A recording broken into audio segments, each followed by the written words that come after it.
What's up? Well, who are you? I haven't seen you before. I exist. I'm back. I'm back. What? Oh my God! No one even told me. Surprise! You know what? We should do one of these things. Facing the camera like this, and then go like, I'm a cat, a form of a, then do the women, bat and cat. There you go. Uh, Yeah. oh yeah. All right. We got some superstars coming inside the chat already. I already see Sean Blue Digital rolling in strong. Cat and This would bat, be baby. this actually be. I think this is Sean's first time seeing our show together. Hey, welcome. Yeah. Yeah. He's one of the founding members of the Midnight Hour. So it's good to see that. Cool, Yep. cool. Hi, June. How are you? How's your ribs doing? Echo. Casey. Echo. Hi, Katie. Hey, Bones. Yep. Katie. Mom. Everybody's here. Yeah, Vanessa's here. Oh, Vanessa's somewhere too. There she is. Wow, thanks for coming in, fellas and ladies. Yes. Thanks for joining us on our intergalactic journey. That's right. Man, I can't believe it took us 9 movies to get to the best one in the series. It is highly entertaining. I'll definitely give it that. Man, how could anybody who can't see Jason X as the top of the food chain? I just don't know. I mean, it has David Cronenberg in it. I mean, right there cements it. It has Kane Hodder in it. I mean, we had the best Jason in it. Waffles is here. All right. Really good final girls too. Let's see. And see, even Sean's here saying, I'm ready for Jason X since I didn't have time to get it in on Friday. So we're here to help you out.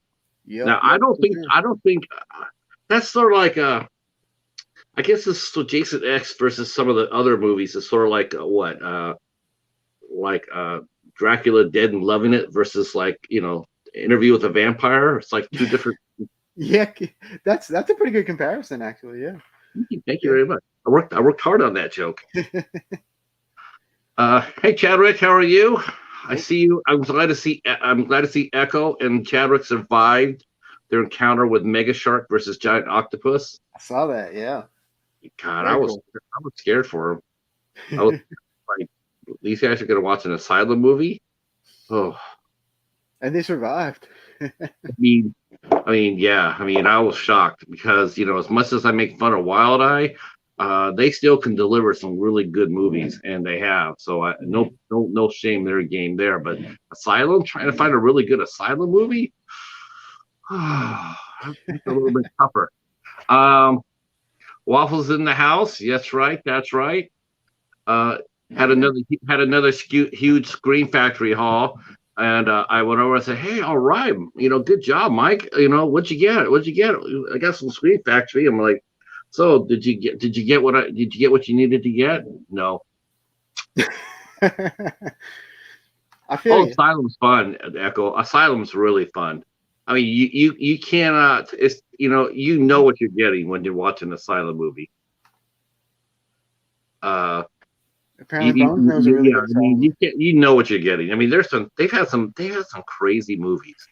Oh yeah. Who had a shark attack? The funniest part, if you know Pluto TV, the app, there's an Asylum channel that plays 24/7 Asylum movies. Oh, Casey's saying, "Say what you want," but Jason X didn't have Tara Reid with a saw blade hand. That is very true. It's very true, Casey. However, it did have KM. Yeah. It did have Ian Zarian in it. I don't know. I don't know. Are we doing Sharknado? We should do Sharknado just for fun. Just to see how many people come over. See, we're going to talk about Sharknado and see how fast they go. Be like, we'll sit there with a timer. They'll all come inside of our chat. We'll sit there and they'll go and they'll see how long they we'll have a Sharknado banner. We'll see them come in there, look at it and go like, oh, and then then and then look for the stew train out of here. Yeah. Which I'm sure Mr. Bones is going to try to distract us today. I'm telling you that now. Mr. Bones is going to try to make us laugh. He already crashed me with one of the interviews. He kept on talking about the stew train. T. Betty says Sharknado was great. I saw the second and the third one. They're entertaining as hell. Oh, they are. They Oh, are. I mean, They're and definitely fun. you know what's funny is that way back in the 70s and the early 80s, one of the things that the network TVs, CBS, NBC, and ABC used to do is they used to run all their stars on different shows or make made for TV movies just to put them in it to keep their stars in front of the public audience. Right. And then that sort of went away, like when the Love Boat or Fantasy Island, when they all faded away. And Sharknado was actually that's exactly what Comcast Universal did for Sharknado, is they got all their stars, from the Today Show, from all the TV series they were in, and they put them in parts in all here. The Beverly Hills, the Housewives of Beverly Hills. Oh shit! I should have. There's Casey. Now Casey's on the stew train. See, yeah, Sharknado 4. Yep, that's right. There was a really nice scene with Carolyn Williams in it. I saw that. And again, I was glad to see it. It seemed to help rejuvenate Tara Reid's career a little bit. Yeah, and that's always good.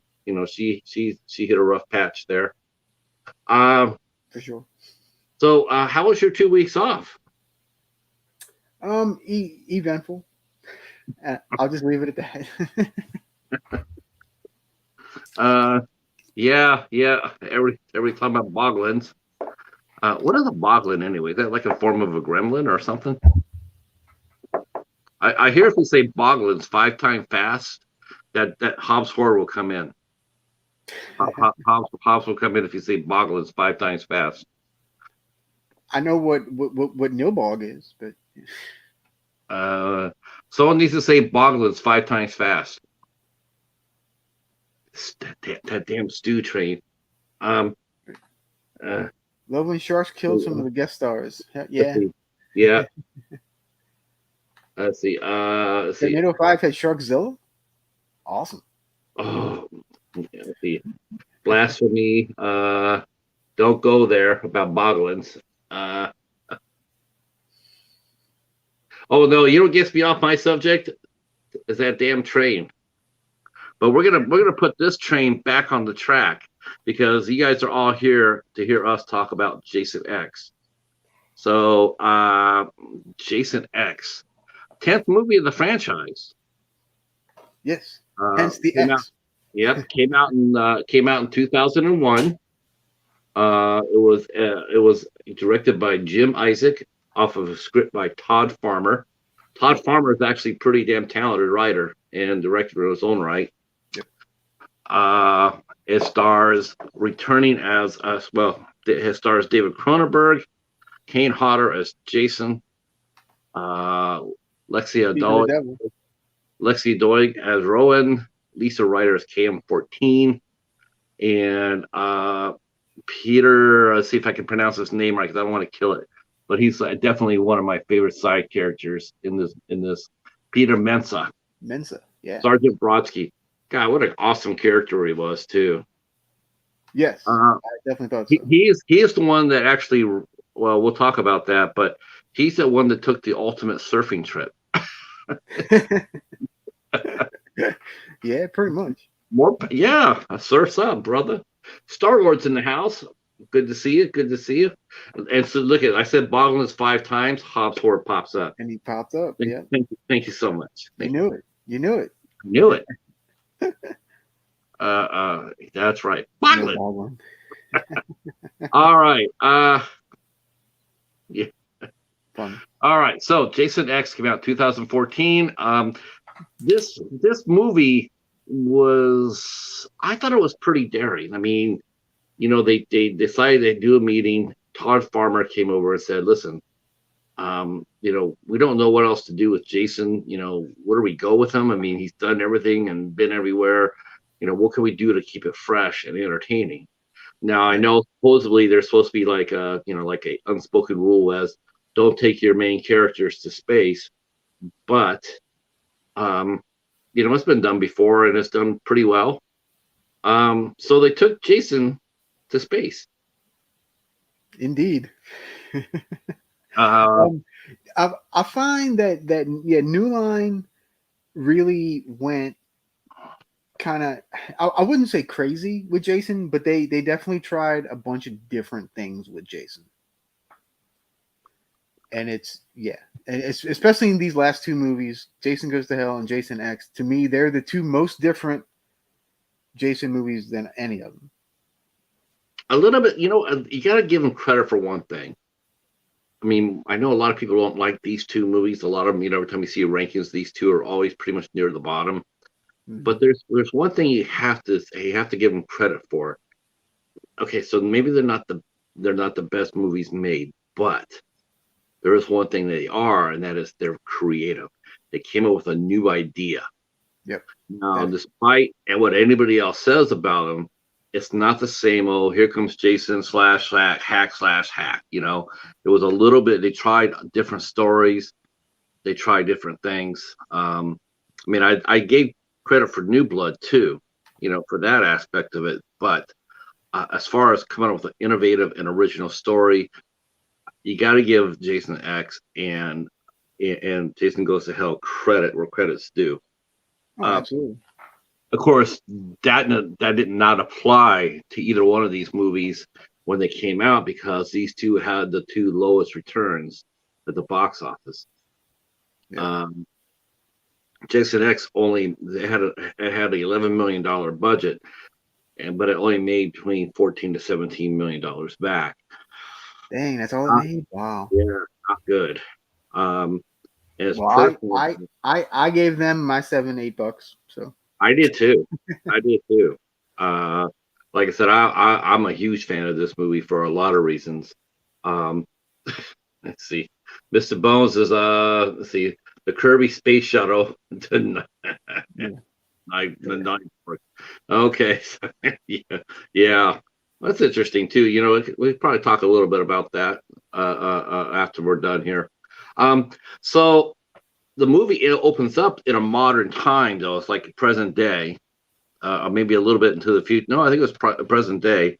And I guess, though they never understand. It's almost like this movie totally forgot or totally ignored the Jason Goes to Hell because Jason's physical body is back. He's back, and he's being held on stasis. He is going to be used for some sort of military experiment because his body has been, because he keeps regenerating. Yeah. So the military wants to figure out how does he do that? How does he keep regenerating, and how can we use it to our own ability? For a guy who got shot in the field in a combat zone, well, we just give him this little drug and they come back. Yes, and of course the wonderful doctor that wants to find out all of this wonderful information is played by the one and only David Cronenberg. That's right, the master behind Scanners and Crash. And people forget that David Cronenberg actually did a lot of acting, not directing and acting like Alfred Hitchcock, but directing. He was the main antagonist in Nightbreed. Yeah, sure was. And I saw him in a movie called Last Night on Earth with Sandra Oh, and that movie is blazing. It's really good. I'm gonna have to watch that. He's a fine actor. He really is. He doesn't come in there. He's not there for a cameo. Though in this movie he is, but he can act and hold his own. He can play a role where he's not directing. And this is where we meet our other scientist, who is Rowan, played by the lovely Lexus Doig. And yeah, she's awesome. Yeah, she is awesome. Okay, has she aged at all? Not much. She's in the new the Chucky series, That's right. Yeah, and she yeah, she looks maybe 2 or 3 years older than she is here. yeah. And this is 21 years ago. Yeah, she looks like she's the one that's been in stasis for 20 years. She looks amazing. And she also got away from horror a little bit. She did the Aurora Tea Garden mysteries for Hallmark with Mhm. Candace Bure, Cameron. Cameron Candace Cameron Bure. There he goes. So yeah, so she's Oh. there. She's yeah. Yeah, it's not a Friday the 13th stream unless we mention Hallmark. Very true. Very uh, true. uh, so we see them go inside this lab, and they're talking about Jason, and then he gets out. And why don't you walk us through that little fight in the lab, or the container where they're at. So yeah, so let me get my notes here. Uh, Let's see. So all right, let me find where I'm at. All right, so Dr. Wimmer, played by David Cronenberg, and his like five soldiers, they go into where Jason's all shackled up, yeah, and the previous soldier had put like a giant rag over his head so he wouldn't see him, like because like his eyeball was going back and forth and like driving him crazy. And so they go and they remove the rag, and of course it's not Jason, it's the soldier from the beginning that put the rag on to begin with. Um, and then of course Jason uh, just starts wailing on all these soldiers, just boom, boom, boom. He takes out four of them in like 2 seconds, and, and then Dr. Wimmer kind of starts running off, and he gets like this, some kind of spear thing, and he yeah. comes it at him. That was a big throw. That was a long throw. It was, and it goes boom right through him. So David Cronenberg is one of the first big kills in the movie, Right, which right. I thought was kind of funny. Um, and so uh, let's see. And then So Rowan is kind of lurking in the hallway, and then the main soldier guy gets pushed through the door, like I guess Jason just freaking threw him into the door. So the door busts down. He warns Rowan, "Hey, he's alive. He's trying to kill everybody. Blah blah blah." yep. And And so she gets a shotgun, and she kind of goes down because she's the one that wants to cryogenically freeze him for right. a while. So she kind of leads him to the cryogenic chamber. Just leave And on there, because he's the last one left. right. And so like Jason pops up, and then she starts wailing on him with the shotgun, boom, boom, boom, boom, and eventually shoots him back into the cryogenic stasis pod. And so she goes up to the pod, and she kind of checks on it to make sure he's up in there and he's about to freeze. And Jason takes his machete, and it actually goes through the pod into her stomach. So she's now wounded. She falls down. All the cryogenic freezy stuff starts coming in, and of course through that little hole. So Right. now she's going to be frozen as well. Yeah. Yeah. So I think looking back at it, I mean, she got really lucky in one sense, because she would have probably bled out without that. She would have died because there's nobody in there left to help her. yeah, yeah. That is I always got a chuckle that Cronenberg was only in it for a couple of minutes of the Yeah, movie. yeah. I mean, it's one of those. I mean, sometimes you see that. I mean, you do see that with really well-known people. They'll come out here for a quick cameo or something like that. Yeah. As a favor to somebody. Hey, can you help us out a little bit? Because I remember when Cronenberg was announced in the movie, I remember a lot of people were buzzing about it. Cronenberg, because he has such a reputation. So, I do think it brought in a few more heads into the theater for sure. Yeah. Oh yeah. Definitely. Definitely. Yeah. So that's kind of our big opening sequence. Oh, and we also did forget to mention the opening credits were the cheesiest CG version of hell that you can possibly imagine. Yeah, like late '90s graphics, and it was just, oh man, it looks so bad. you really got the idea that they spent.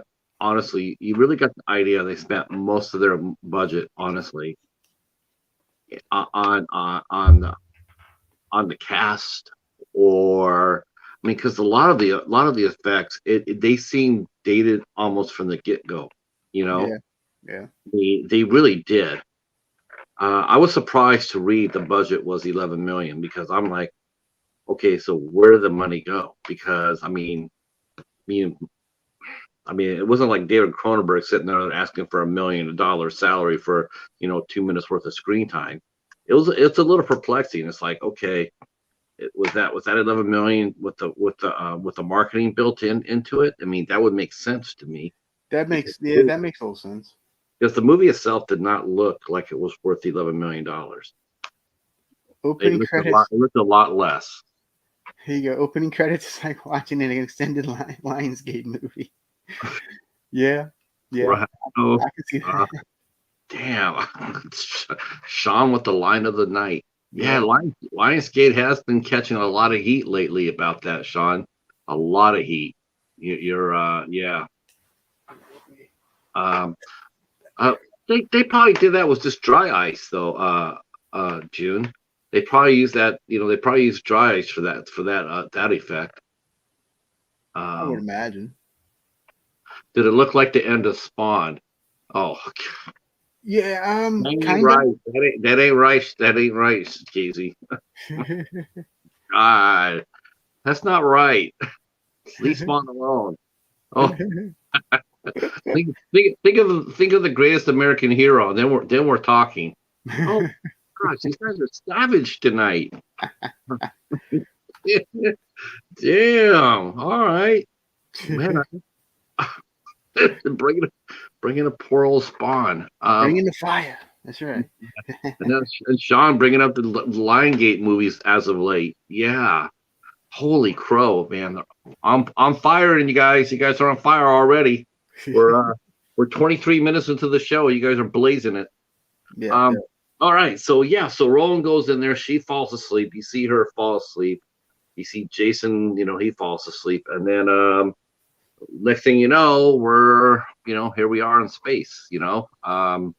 Or the ship comes in, and we're going to see our young cast for the first time, because they're coming in. They're on explore. I think they're on an archaeological mission, if I'm not mistaken. I believe so. They don't. Yeah, I don't know if they really say. I don't recall I them think saying they're. anymore. Yeah, I think they're college students basically. I think they're on an Yeah. archaeological. Well, yeah. That seems to make sense. Yeah. Uh, is anybody watching Jason X tonight? Well, that could happen. We got it right here. Yeah. I got mine. Yeah. Um, so then we meet the young cast. Now, this is something that I did notice right away. Again, like before, you know, most casts had at least one or two people that we may have known of or seen their faces necessarily. Especially by this time, you could put a little bit of more star power to it. Yeah. You know, Hi Ava. Hey, it's the Autumn Wing Queen. Greetings, Autumn Wing Queen. Yep. That's awesome. Thank you so much. Glad everybody's here. Thank you for coming. We are talking about Jason X.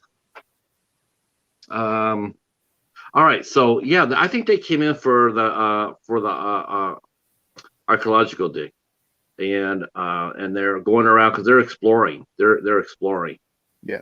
and they come across both Jason and Rowan, and they see that they're both frozen, but they also can dictate life for it. They can dictate life. There's this one's still alive. Mm-hmm. As far as Roland goes. So, they see the machete there, they see the stab wound. So, this is how many years was it? 150? 455. The four the 455? Yeah, 455, I think. Yeah, so we are now transported to the year 2455. Yeah, 455. Yep. So yeah, and now we're all in a space anyway because Earth has been just screwed up. Uh so these folks here are coming from Earth 2 to explore. In fact, that's what happens. They come from Earth 2 to come down to Earth 1 to explore and they study what happened to our first Earth. So they are sort of like on an archaeological mission. But we have already screwed up this planet so bad that we had to abandon it. See. So they're led by Dr. or Professor Brandon Lowe. He's bringing his students out here. He's awfully really young too for a professor. He's Yeah, really I kind of young. thought so too, because he wasn't much older than they were. I guess he was maybe what, in his early 30s. No, Brandon. I think he was lower than. I think he was. He was younger than that, maybe. He looked like he was in his early 20s. He was just a kid. It looked like. We see him. He's got his Android assistant known as KM14, and several interns and students by a bunch of names. There's a small military presence there, a small contingent of military, just in case, because you don't know what's on a dead or dying planet. So, welcome to the Xander Zone. This is the Xander Zone. Is that from Starship Troopers? Oh, brother. Now they're bringing Starship Troopers into this now. Oh, Xander Cage. Oh, God. Yeah. They're just going off in the chat. I know, man. They're still throwing out the stew train too. So, okay. So they got. Do you know what KM14 is short for? Hot babe. They actually do say it once. Hot babe. Knowledge Matrix Android. I was gonna go with hot. I'm sticking with hot babe because Lisa Ryder was sexy as hell. She was something. She was. She was wicked. I mean, I'm a little partial to Rowan, but whatever. Oh yeah, Rowan would be my girl, but KM14 would be right behind it. Those two are my two favorite girls for sure. Final girls. I can see that. Okay. Hop aboard. No bones.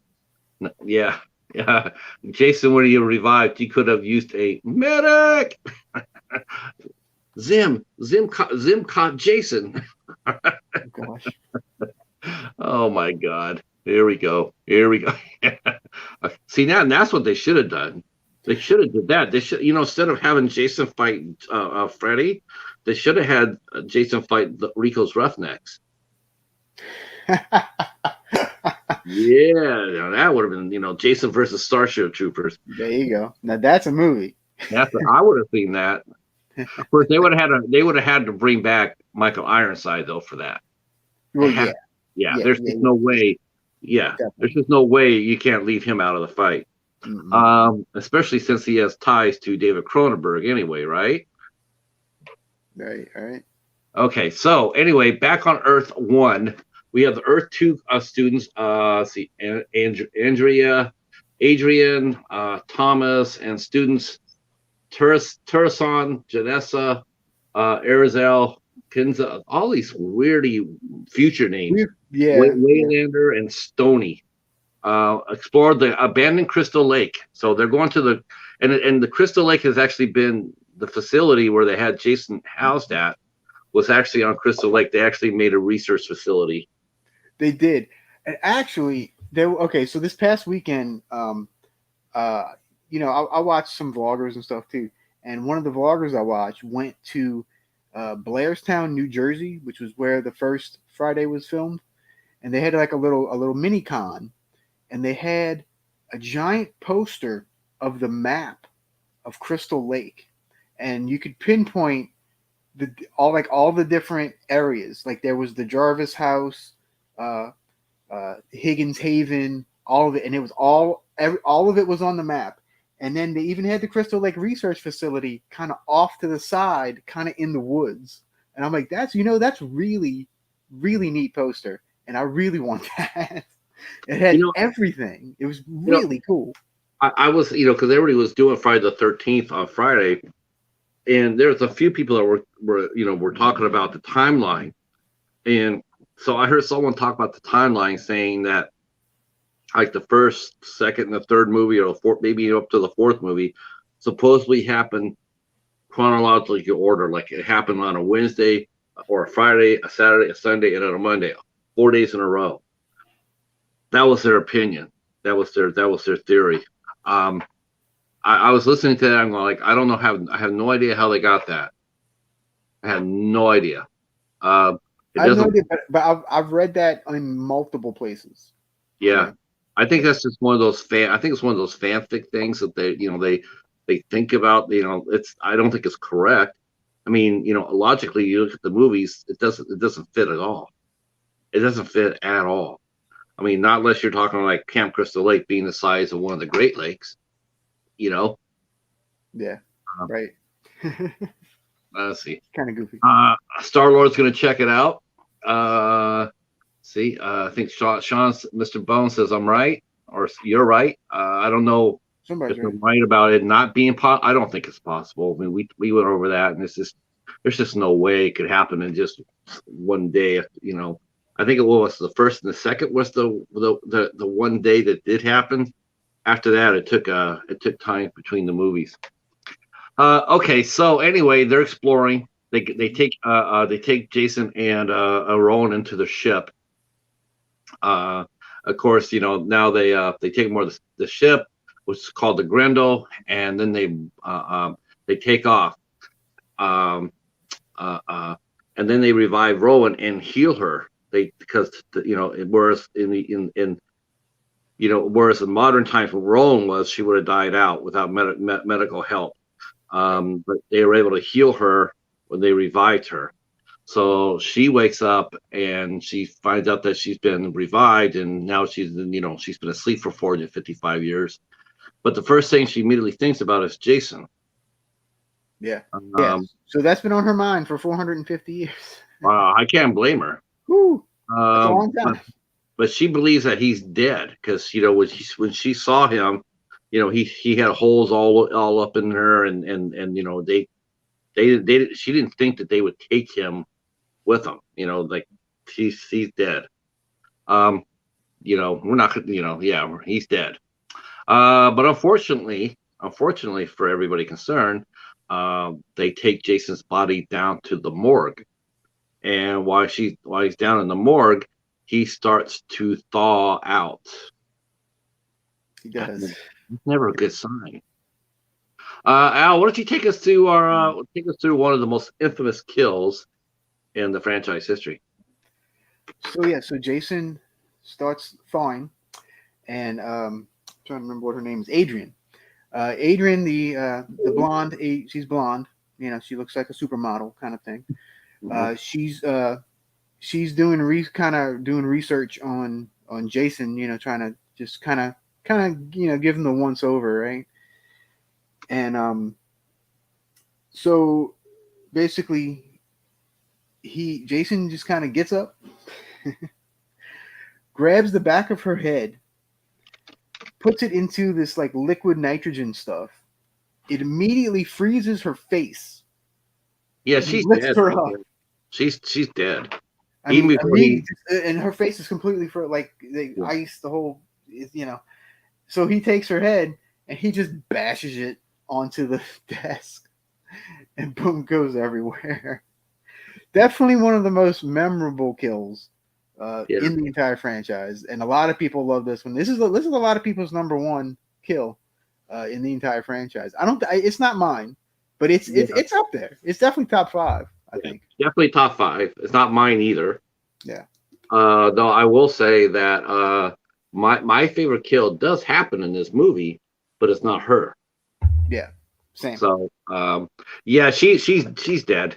I mean, as soon as he puts her face in the water, you see her like, you know, Yeah. How's it going, Betty? yeah, Yep. he's just instantly like done. And he just makes sure she doesn't revive like he did. Hey, bud. Um, And Bud Files is here as well. hey, Butt Files. Yep. Glad you guys are all here. Like you guys, you know what I'm loving? I'm so I gotta say this.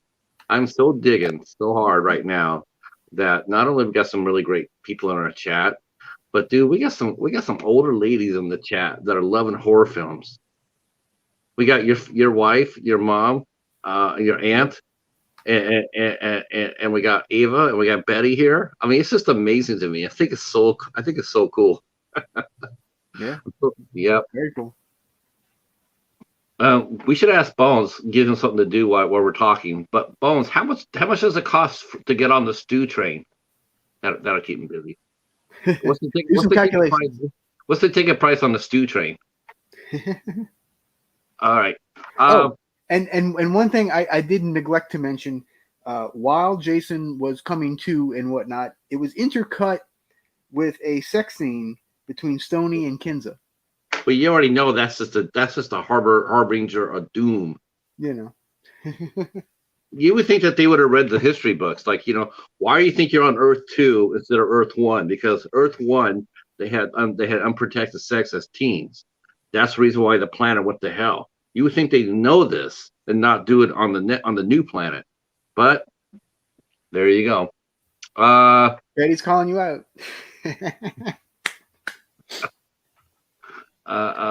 Yeah. No, not older. I said older ladies, older fans, because most horror fans, honestly, think about it. Not teenagers. No, not teenagers. Well, no, it's true.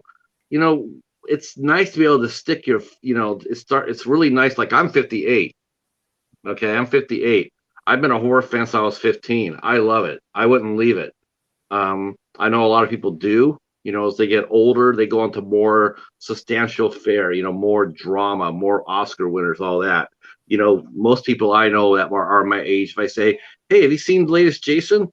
They're going to look at me like I'm totally nuts. They're going to like, no, I outgrew that. And I just think it's awesome that, we're still here. We're still representing. We still love horror films. So yeah, that's what it was meant. Yeah, I just didn't put it right. See, look at June sitting down there. She still loves horror. You know what? We're gonna go ahead and have these ladies too. We're gonna do something special down the line to recognize you guys.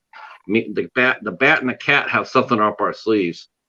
We always got something up our sleeves. Don't worry. Well, yeah. Well, is it up our sleeves or is it up our paws and wings?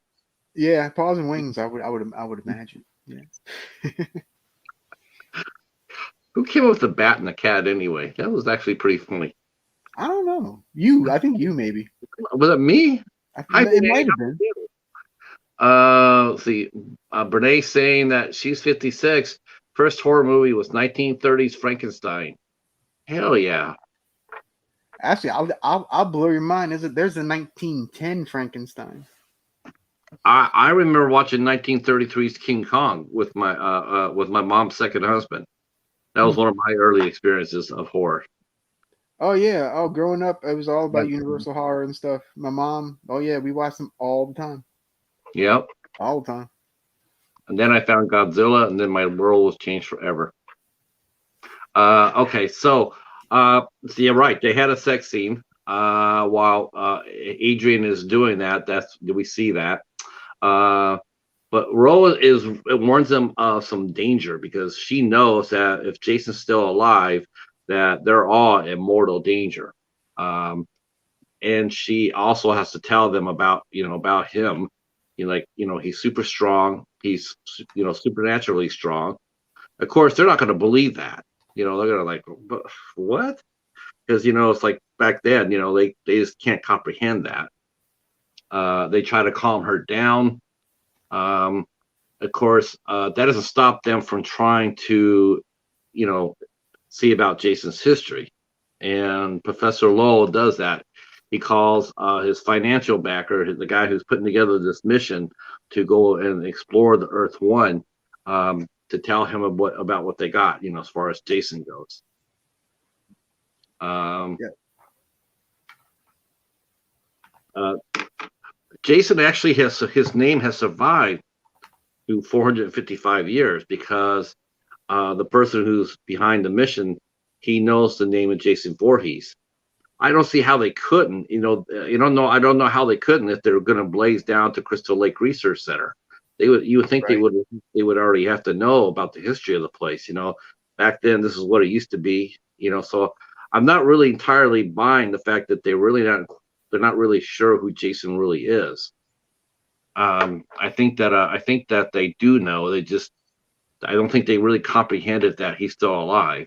Well, They I mean, find I could imagine the younger crew maybe not knowing. I can see that. I can see that. Hi, Marie. How are you? Marie is here. Greetings, greetings. See, Sean say he doesn't remember his very first horror movie, but he knows House on Haunted Hill was my introduction to Vincent Price and that kind of horror. Yep. Oh yeah, absolute classic. Mm-hmm. Love House on Haunted Hill. Let's see. See. Everybody, Ava's everybody wants my Godzilla. Oh yeah. See, look at that. Mhm. Oh, wait a minute. Hold on. Oh, I've had this since the probably the mid '80s. I would say. I think it's the mid '80s. Correct me if I'm wrong, man. But my mom got this for me when I was a little kid. Yeah, and I still have it. I still love it. I take it wherever I move, wherever I go. This goes with me. I'll have this forever. There you go. See, I got Godzilla. My Let us Godzilla. know. Let us know if you want us to do Godzilla, people. A figure appears larger in your mirror. And then of course, this is my favorite right here. We got Gigan. There you go. He's look how cute. Gigan is really cute. Look how freaking cute. Gigan reminds me of if he got caught in Phantasm. If he got caught in that doorway and they're thrown into the other planet and they all got squished down. Yes. Yes, I totally see that. I totally see that. Crossover, Gigan and Godzilla and Phantasm. There you go. All right. There you go. I got it. 1986. There you go. All right. Yes, I have a Jet Jaguar as well. Oh wow, nice. Yeah. All right, and you guys. Oh my gosh, I'm so glad you're back, Al. I'm glad to be back. Yeah. Even though the last two shows were very good, I will say. They were definitely. Yeah, I still am blown away by Fist of Legend. Just like that came out of nowhere. That was an RKO. Well, it's such a freaking yeah, it's such an awesome movie, man. It is an awesome movie. I'm telling you, that's. I know it's supposed to be a homage to Bruce Lee, but like I said before, that's so much better. All right, so now they got their they contacted the financial backer, knows about Jason. So instead of just jet setting, jetting him out with the debris like they should have done, they're going to decide to bring him back. And they're going to sell his body to a collector. So Stoney and Kinza are they're breaking the rules. They're having sex, which is going to set off Jason. And then he gets out. Jason gets out. He finds a machete-shaped. It's not a machete, but it's sharp. It's sharp. It's a sharp edge knife, edge weapon, and he starts attacking people. He kills Stoney right in front of his girlfriend, and she freaks out. And then the military guy is led by Sergeant Brodsky, who's played by Peter Mensah, who actually has a pretty damn good career himself. he played the Persian envoy in 300, the one where Yes, Gerald he sure did, Butler. didn't he? Yeah, Yeah. he did. He says that's where he says this is Sparta, and he kicks it down in the hole. So he also did a Scorpion King movie called Book of Souls, which is actually very, very good. Very good movie, actually. Um, Yeah, I've only seen the first one. I've never given any of the sequels a shot. let's see. All right, Keith is here in the house. Haunted by Horror. Awesome, awesome. Thank you. Yeah, thanks for coming in. Thanks for coming in for our talk about Jason X. Arguably the best movie in the franchise. That's at least that's what Gigan and Godzilla have to say. That's what the and the cat apparently. And yeah, and the cheetah. That's right, the cat. All right. So now Jason's loose on board of the ship. Now things are gonna go to hell in a heartbeat. So they have a small group of soldiers, and they're gonna go ahead and try to attack Jason to put it, they either kill him or at least try to contain him. At the very worst, blow him into space. But they don't really know about Jason's abilities. They see him as being revived and being normal. They don't really get an idea of who he truly is, because otherwise you wouldn't. The best way to get Jason is a standoff. You can't get close to him. You can't get within where he can grab you. But that's what they do. And you don't split your force up. So unfortunately, the Sergeant Brodsky doesn't know who he's really fighting, and he's got a really small team. He breaks them open into twos to find them, and then Jason finds them, and then and he kills those soldiers one by one. By one. By By one. by one. Now, this is when it turns into a Friday the 13th movie. Mm-hmm. Yeah. This is when it's boom, next scene, boom, next scene, boom. Yeah. This is definitely the big you're in a Friday the 13th movie now. And these are good kills. I mean, they got some good gore in it. And I mean, it was definitely, they had definitely upped the gore. I mean, that you saw that for from Jason Goes to Hell. We saw that there was some gore there too. So they weren't skimping on that. They weren't afraid to show it. So because before, some of the other movies, they were really, Paramount, when Paramount had them, they were like, Jason Takes Manhattan. Good Lord. I mean, I've seen more blood in a Bugs Bunny cartoon. I mean, how it was rated R, if you think about it today, if you put out that movie, that's a Blumhouse movie. The three movies in the middle of the franchise, those are Blumhouses. Yep. Brene saying thank you, Al, for dropping links. I always forget to drop my links. I just don't think about that. I don't know why. Yeah. I've been trying to get better with that kind of stuff. Yeah, me too. Yeah. If you haven't subscribed to us, Mr. Flixter's in the house. Tight. What's going on, Mr. Flixter?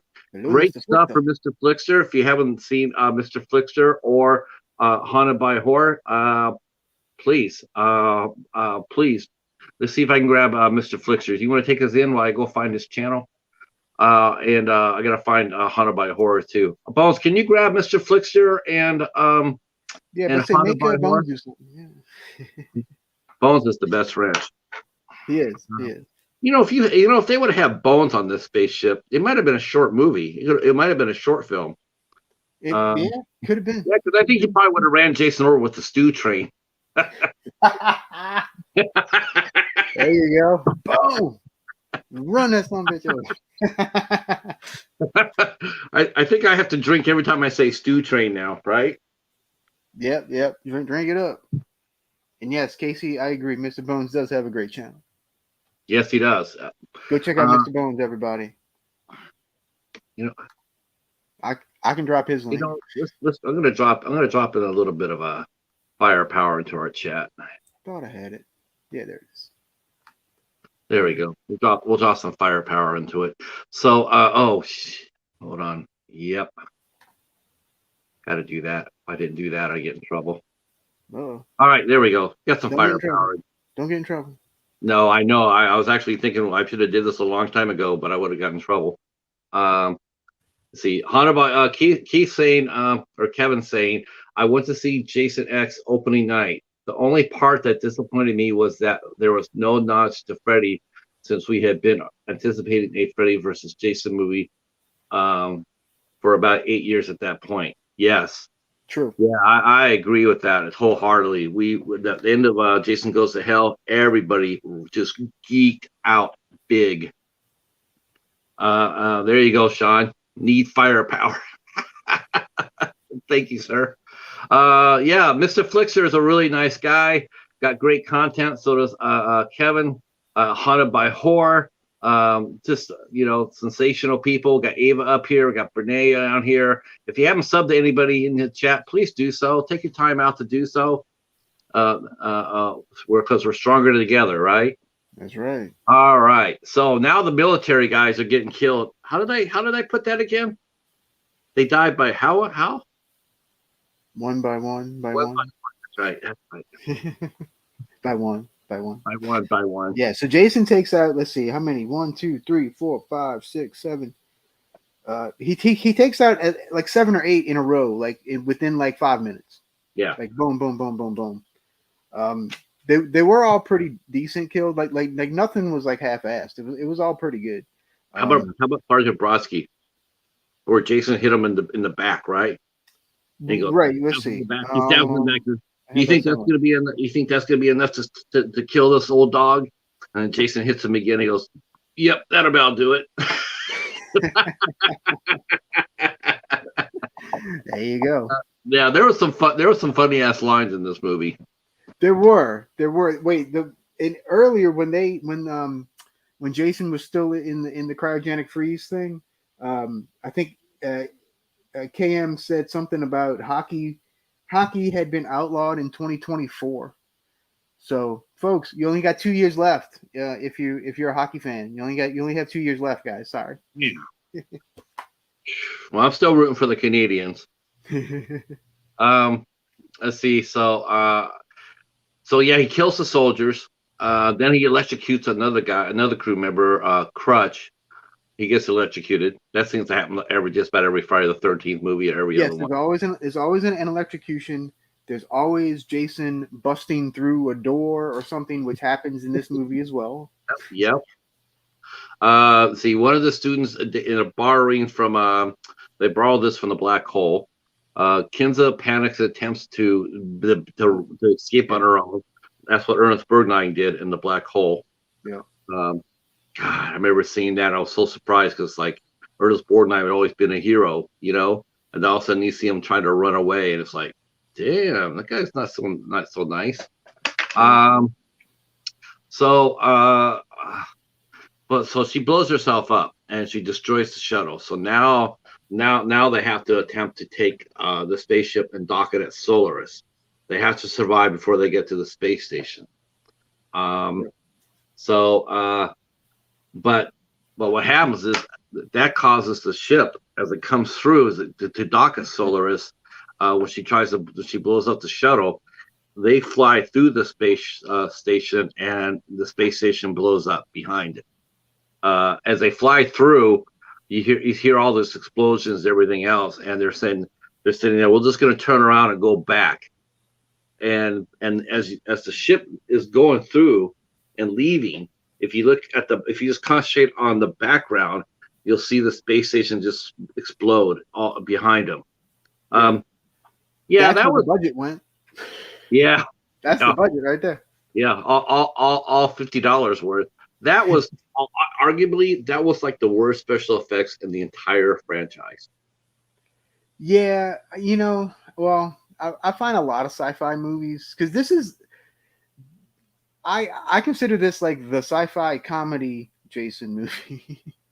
But like, yeah, and at this point in time in 2001, this is when the effects weren't quite there yet.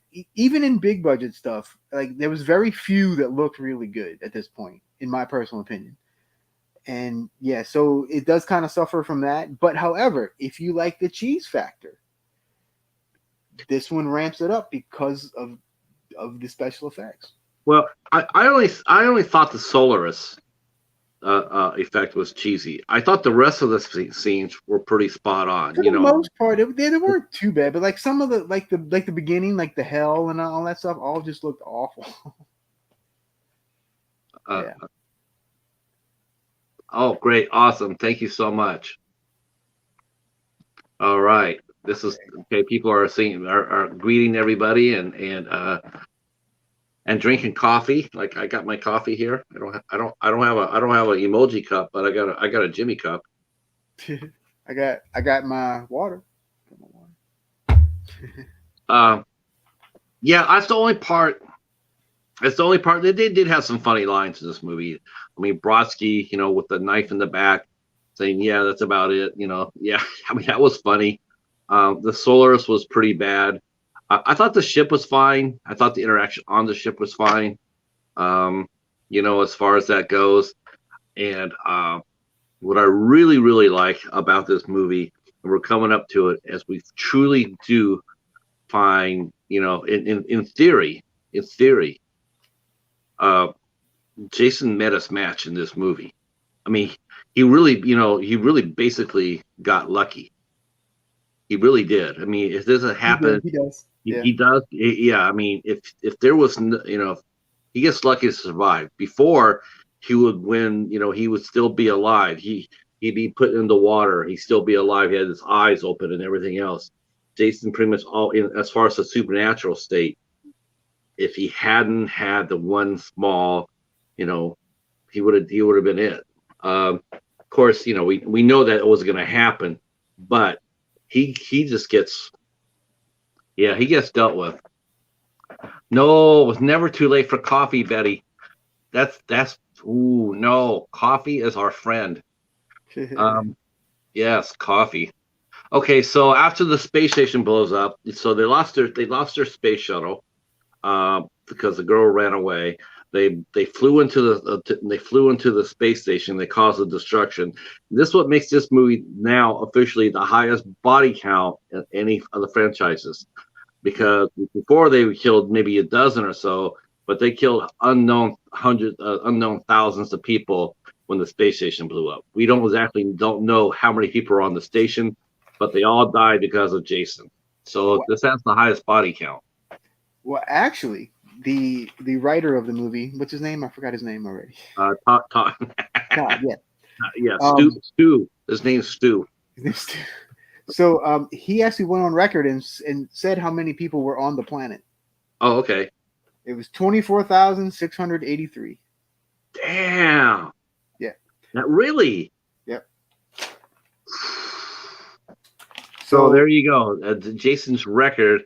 So 24,000. And then adding up the kills, the single kills in this movie.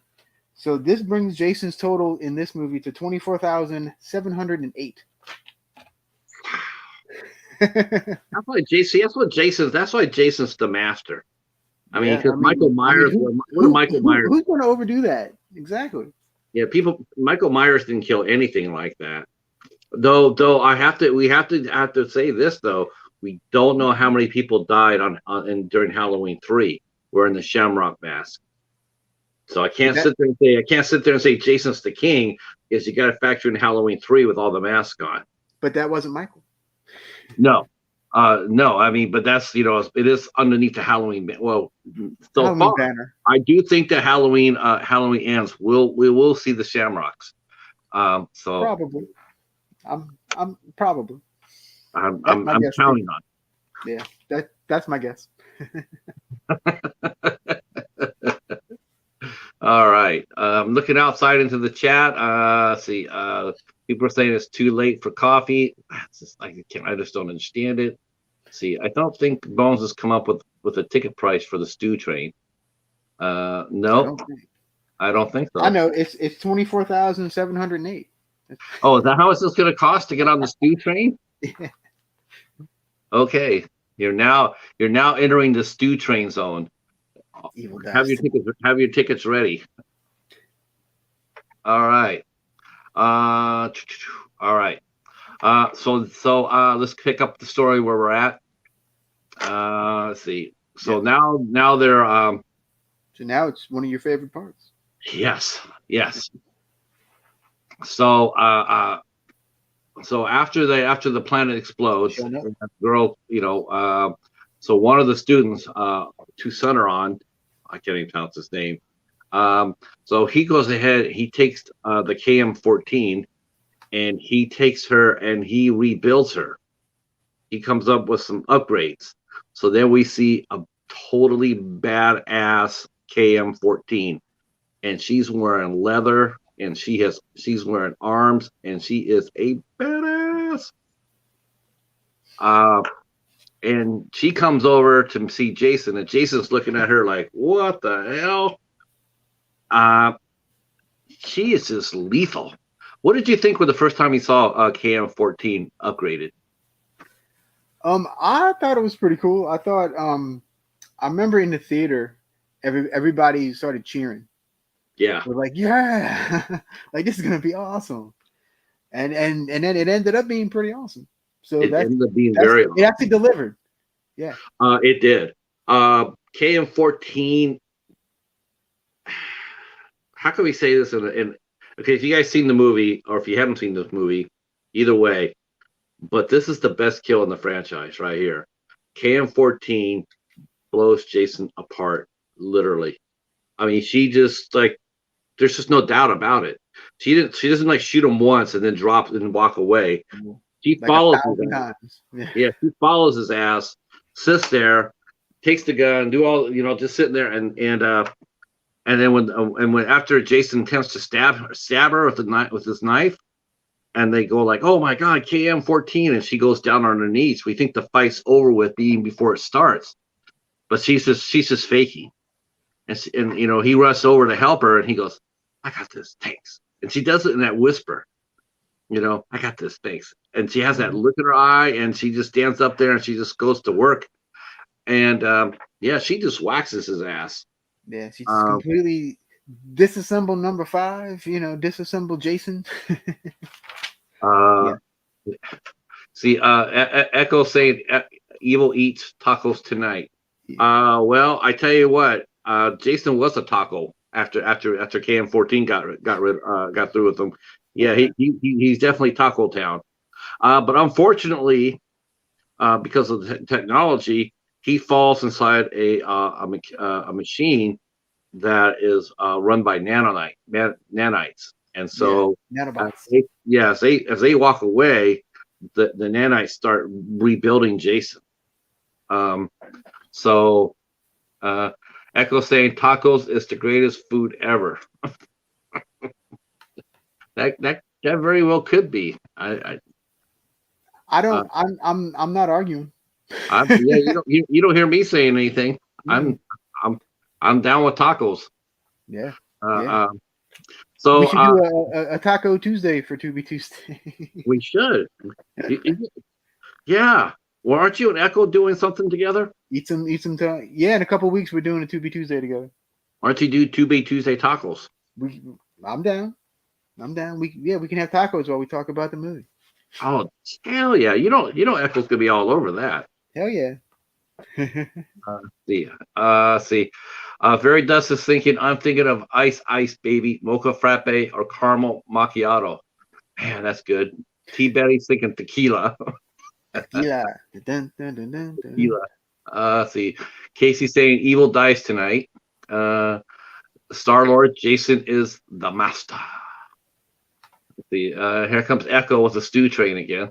Oh, it's the best place to eat tacos. It's the best place to eat tacos on the stew train. Oh, you guys are killing us with that stew train. All right, so things look to be pretty good for the survivors, right? They're pretty good. I mean, Jason's done. I mean, yeah, but unfortunately, the nanites rebuild Jason, who becomes now a supernatural cyborg. As it wasn't bad enough he was supernatural, but now he got tech enhancements, and he is Uber Jason, and he himself looks really badass. Definitely. Kane Hodder has said that costume was really hard to maneuver. Oh, I can Once they put imagine. it on him, yeah, he had a hard time getting around, and it did look like it, because his motions are stiff. Uh, so Jason now is not only is he back as a supernatural, but now his strength has been even more enhanced. Now he's more like the $6 million serial killer.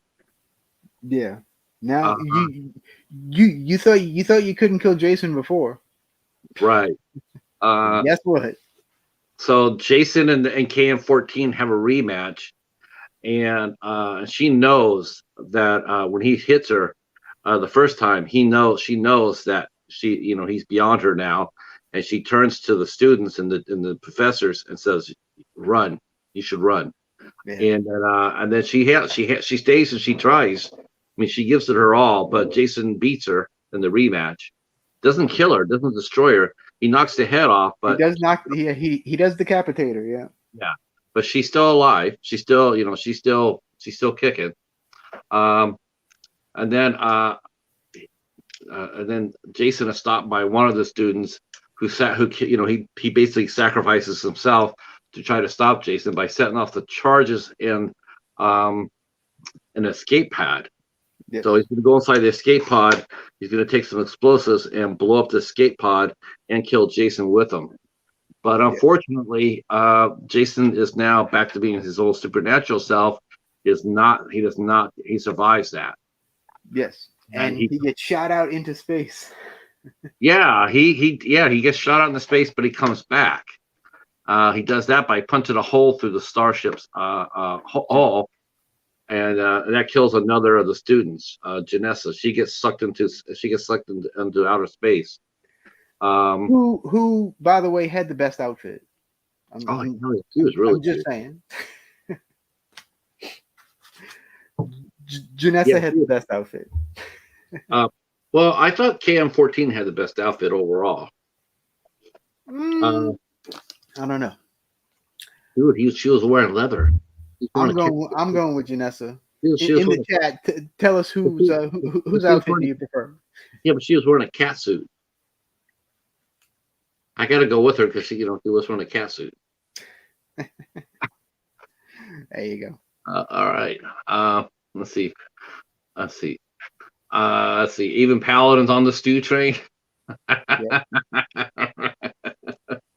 I have never showed Paladin any of the other Scream movies. Actually, Paladin and I have never watched a Scream movie.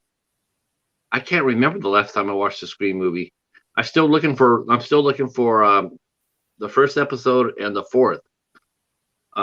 So once I do that, then yeah, I'll show the Cheetah the movies. Okay. So back to this movie started. This is the last act of the movie here. Yeah, So this is the fun start. This is the fun stuff. Okay. So power failure with the docking door. We see that Brodsky has survived. We thought that he died, but he pops back up and he's still fighting. Mm-hmm. So that's played by Peter Mensa. So he's a badass. He really is. Him and KM14, they're badasses in this movie. So power failure happens in this docking door, but Brodsky comes back and he's going to go out there in a suit and to fix it. Yep. So, but they don't want Jason to know what they're doing. So what they do is they distract him. And Rowan's in here all this in the mix too. By the way, she's all over the place. Yeah. Okay, so they come out with a holographic simulation of Camp Crystal Lake. That was their idea, is to have Jason like in Friday the 13th Part 2, right? Yeah. Where Jenny was trying to make Jason see his, like she was going to pretend to be his mom and to trick him that way. Well, they did that with Jason here too, with a holographic simulation at Camp Crystal Lake. So now he thinks that he's home. And it also throws in 2 naked girls, which is very much like a Friday the 13th movie. Yes. And then they reenact the famous sleeping bag kills. Jason goes down and he grabs him and he looks like he kills him. And but somehow Jason realizes that that he's being fooled. This is not real. Um, and Yeah, because this is, he sees one of them. He like off in the distance. He kind of sees. So he's like, "Oh, screw this!" So he starts walking. right. Uh, so Broski's still in his emergency outfit, out his suit, his work suit outside, and Broski takes on Jason, so the rest can get out. So he sacrifices himself, but he also goes out with a blaze of glory. Yeah, He basically takes on Jason in the middle of space and uses him as a surfboard. yeah, pretty much. Yeah, Pretty he grabs him and he's grabbing Jason on like this, and they go surfing and go inside the atmosphere where they start to burn up. And as far as we know, we know for sure Broski does, and Jason is on fire as well. Let's see. Yeah, so they basically just kind of like incinerate. Right. Yeah, Let's see. Let's see. this is a good one. Very just as I wonder why they just happen to have those two topless girls programmed into the holodeck. I I also don't know. Yeah, it makes you wonder about the pilot, right? It's well like actually he puts on they the autopilot and goes back to the holodeck.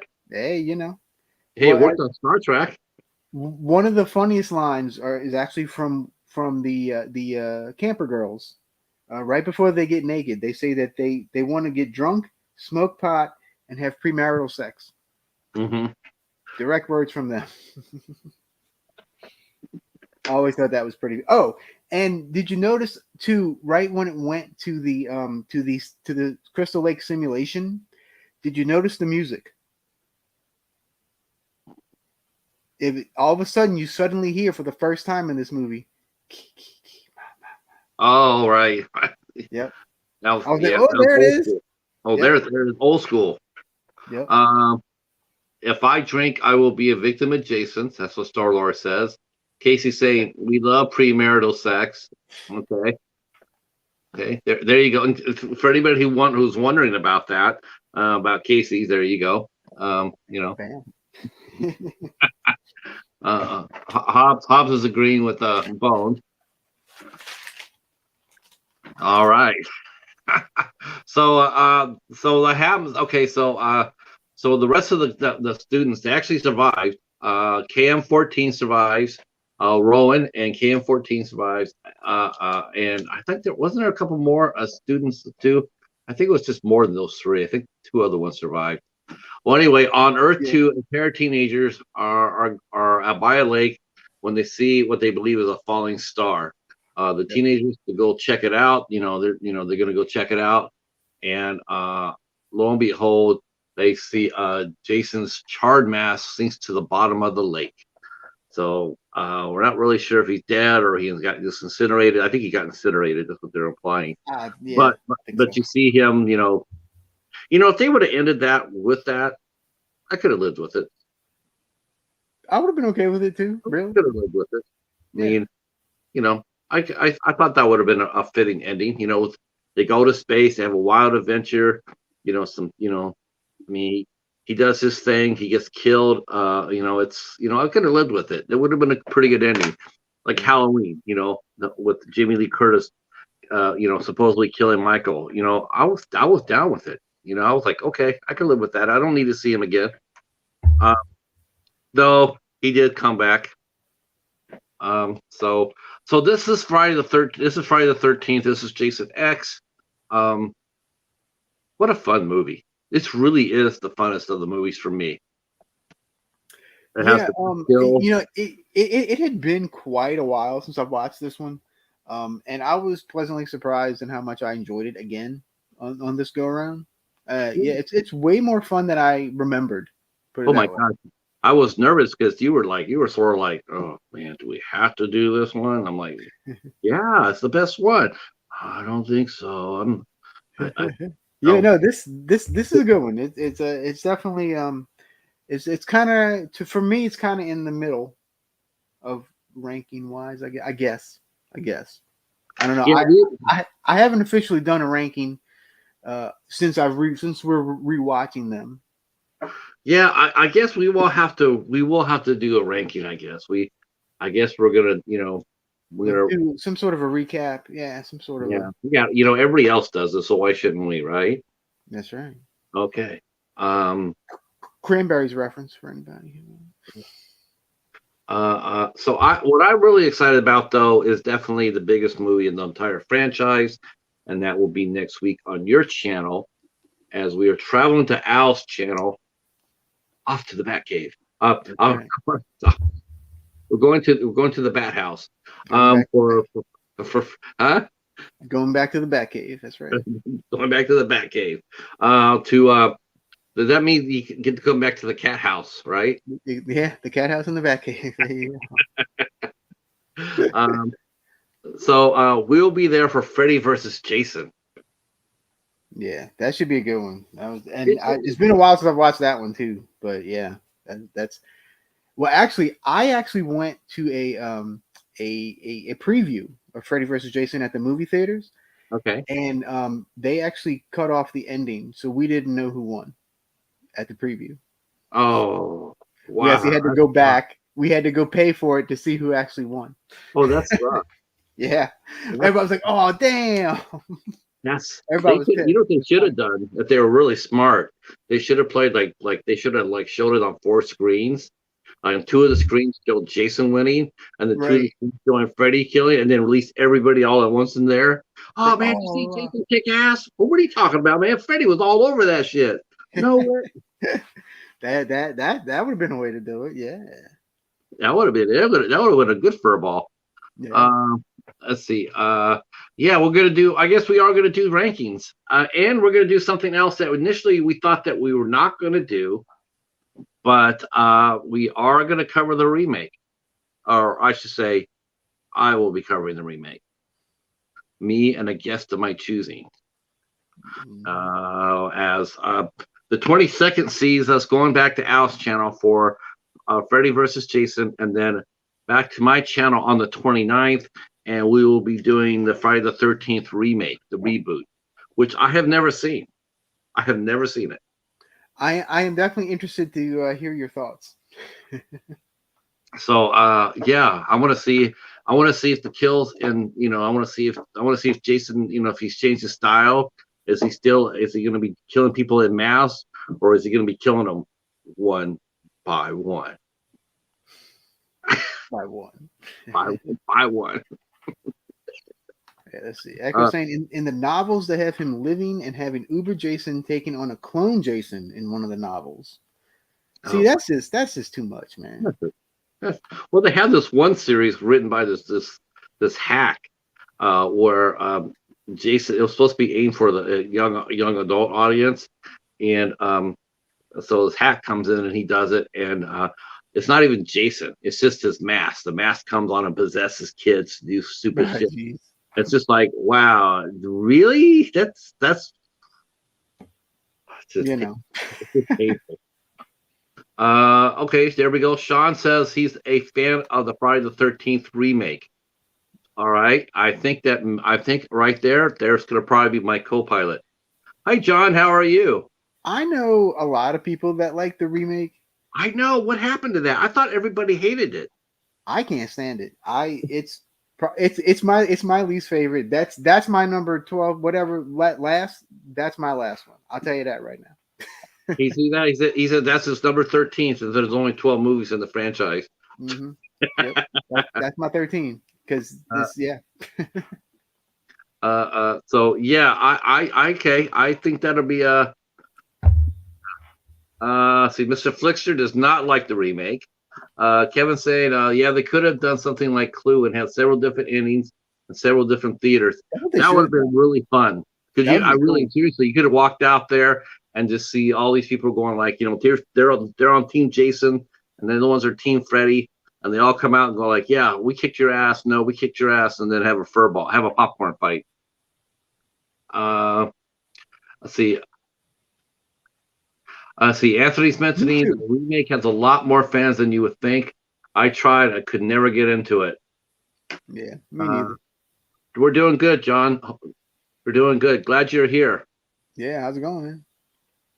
Um, Now I want to see one thing here. I want to see if the curse of Friday the 13th happened for these for the cast, because as has been known, a lot of these people that whenever they did a Friday the 13th movie, that pretty much was it for them as far as their career. Now we know that Lisa Ryder and Lexus Doig, they moved on. I think of all, I'm looking at the people in here as far as actors, strictly actors. Definitely Lexa has had the most success Oh yeah, definitely. by far.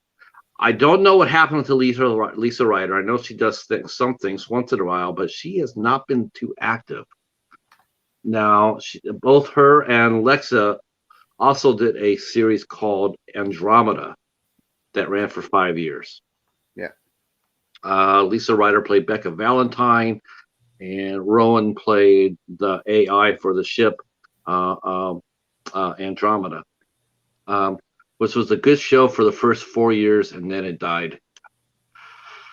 Uh, so I'm not sure about the rest of the cast. Did they ever do anything really big afterwards? Uh, let's take a look and see some. I know Todd Farmer. Todd Farmer's probably he actually has a small part in here as Private Dallas. He played one Yeah. of the he played one of the soldiers. He has actually had a pretty good career himself. Of course, we know Kane Hodder is doing really well. Todd Farmer ended up doing. Let's see, I'll tell you what he's done. As a writer, he wrote Jason X. He wrote The Messengers, the one Kristen Stewart. Mm-hmm. He wrote Okay. he wrote the screenplay for the My Bloody Valentine remake. He wrote Messengers 2, The Scarecrow. Let's see. He also wrote the movie Drive Angry with Nicolas Cage and Amber Heard and William Fichtner. That's a badass movie too. That movie's badass. Love that. I love this movie. This movie's awesome. Which one's Drive Angry? Yeah, Drive Angry is the this shit. Movie's great, man. I love this movie. And Sure there's a connection there. To Halloween. Is there? There is. Tom Atkins plays a policeman and he also played in Halloween 3. He was the main guy trying to stop the evil Shamrocks from killing all the kids. Yep. Let's see. Yep. And he also wrote a movie that just came out not that long ago. Actually, you could have got it at Hamilton Book or at Dollar Tree. A movie called Trick, which is supposed to be a very good movie. I know that Horrific Nightmares JM was raving about that, and I do believe so was Hobbs. Okay. Let's see. As far as the director goes, a lot of directors, a lot of people just had really bad luck after they did the Friday the 13th movie. They just didn't do anything really much afterwards. Let's see. Yeah. I'll be down for that. Let's see. Monster Brawl is very fun, by the way. If anyone has not seen Monster Brawl, it's on. I think it's on Tubi, if I'm not mistaken. They had a whole horror wrestling movie called Monster Brawl. I saw this movie. Let's talk about. So on the 29th, real quick. On the 29th, I will be here. I got to figure out someone to co-host with me. But maybe it's not too soon to start thinking about this, because after we watched Friday the 13th, the remake, on the 5th, the 5th of June, that will be our ranking, our rankings show, and that will end us for Friday the 13th. Yeah. What is coming up, Al? What do you got picked up for us after that? After that, I guess we can do the big reveal. We're going to step away from the horror for just a couple of episodes. We're going to go with the action genre, and we are going to cover. If you give me a second, I can even grab it. Wow, awesome! I think you guys will be amazed to see what that Al has picked out for us. I hope that you guys will all come out and check it out. It's definitely fun. Definitely fun. And there is a Friday the 13th connection to it.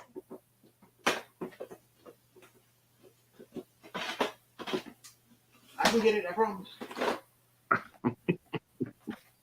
That's not even the first one. Mm-hmm. All right. Well, I grabbed the sequel, but it's fine. You'll still get the gist. That's We're right. gonna do American Ninja 1 and 2. That's right. American Ninja with Michael Dudikoff and Steve One James. one of my all-time favorite movies growing up as a kid. I loved American Ninja. And Judith Aronson's in that movie, and she was also in Friday the 13th. She was indeed. She was She in part was. 4. She was in part 4. She got killed. I think She everybody.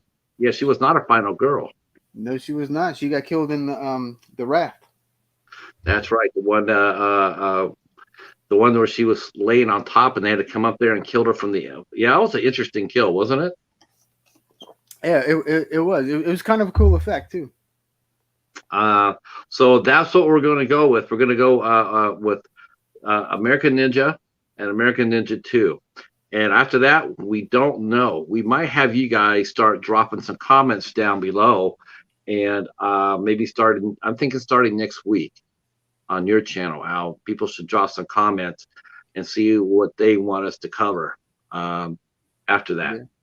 Yeah. If you want us to cover the other ones, we can. Whatever you want us to do, or we don't even have to do a whole series. We can do individual movies. Yeah, individual movies. Yeah, individual movies are. Now I know on one of the previous streams we were talking about maybe doing some Universal horror, maybe doing some older horror movies. Mm-hmm. I'm definitely down for that. If anyone's interested, yeah, I am totally down for doing some of the older movies. I want to do some of those too. Yeah, I think those would be fun. I think so. And you know what really helps me? I'll tell you what really helps when you do a deep dive like this. It really helps you. Like if you don't have the movie, you got to get them. It's like I don't have any of the Universal movies, so all of a sudden it's like, oh, I got to get them. Yeah. For me, for a lot of, for me, really sort of, really, it's on my behalf. But every time Halloween comes on, they always roll out the old movies, right? And I see them there every time I go shopping, but I never bother picking them up, even though they're only like $5 a piece. And so that's just not right. I gotta fix that. Star-Lord is dropping Star-Lord's dropping the Terminator franchise. Well, let me talk to Hobbs here. Hobbs has apparently not seen the American Ninja movies. Do not fear, they are on Tubi. Oh my gosh! Oh man, American Ninja. So my little brother, check out the American Ninja movies. They're awesome. My little brother Philip, when he was growing up, that was his favorite movie. I've told this story many times, but this is true. This is true. And when I tell him what we're doing, he'll probably show up for this. So he loved that movie so much that we would rent it at the VHS. We get the VHS from a mom and pop shop. We get that movie every weekend. We get 2 movies every weekend. One of those movies was American Ninja every damn weekend. In fact, he watched it so much that he basically wore out the tape. The people who own the store bought him his own copy of that movie. Bought it. It was cheaper for them to buy him a copy of the movie than to keep on buying it and having him wear it out.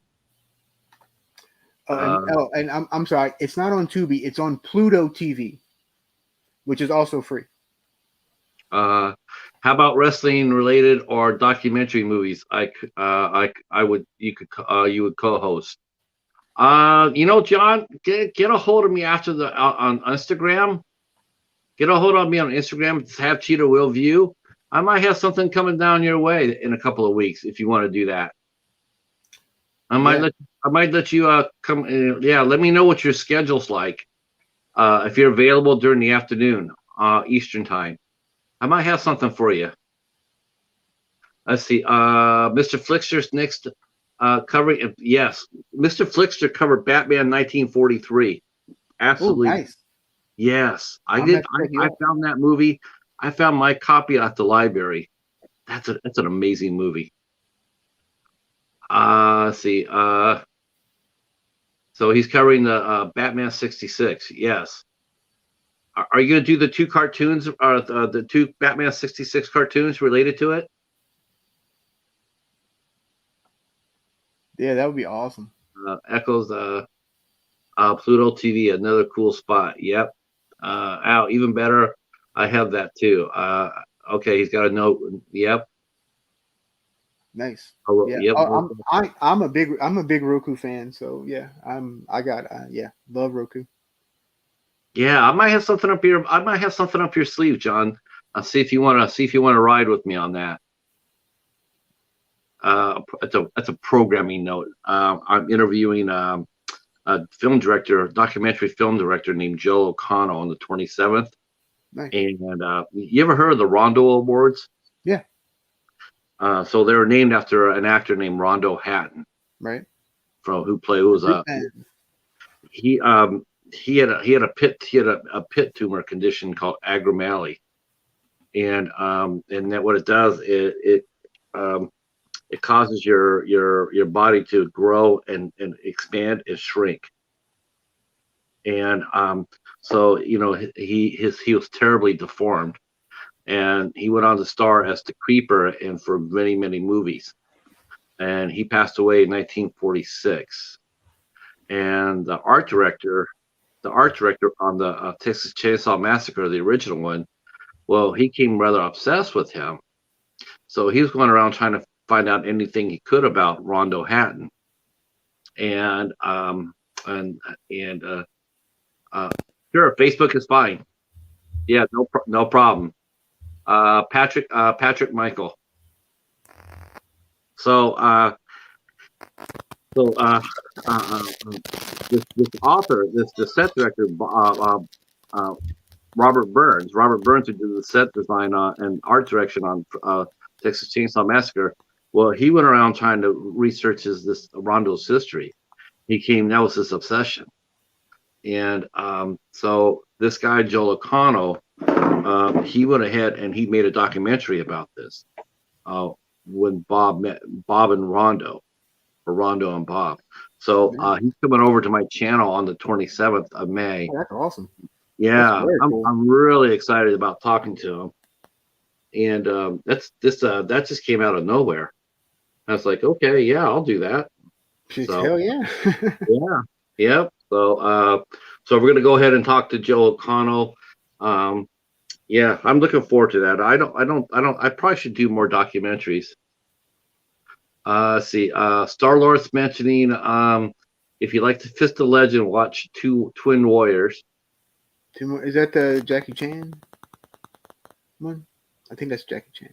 That's Jackie Chan. Well, my mom just brought up Larry Talbot, and so I wanted to, since you brought that up, I guess I'll show off my Wolfman NECA, Ultimate Wolfman. Nice. This and it's in black and white. I love it. I absolutely love it. Freaking badass. Yep. And then I mean, it looks just like him. Yeah. That's really cool.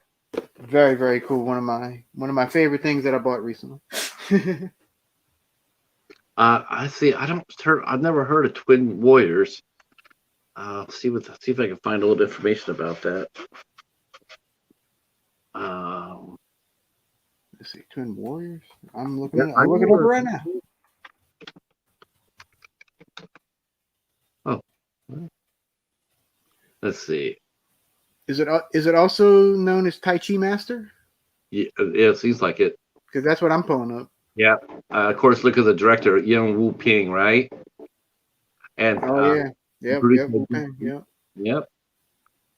The star Jet Li. Okay, yeah, it's probably freaking awesome, I'm sure. Oh my god.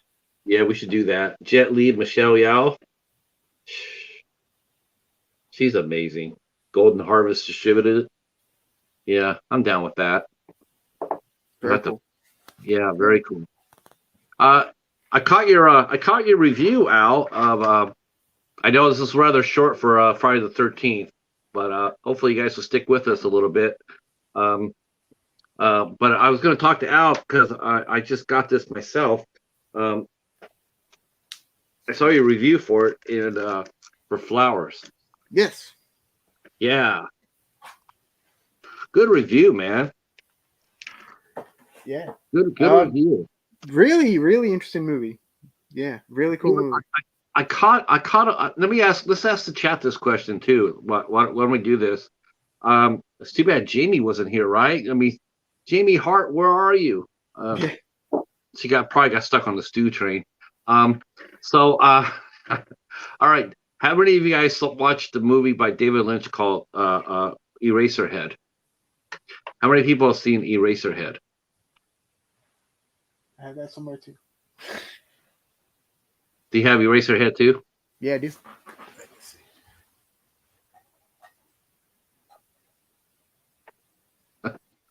Is that sort of like a Star-Lord? Is that sort of like a Kung Fu Hustle?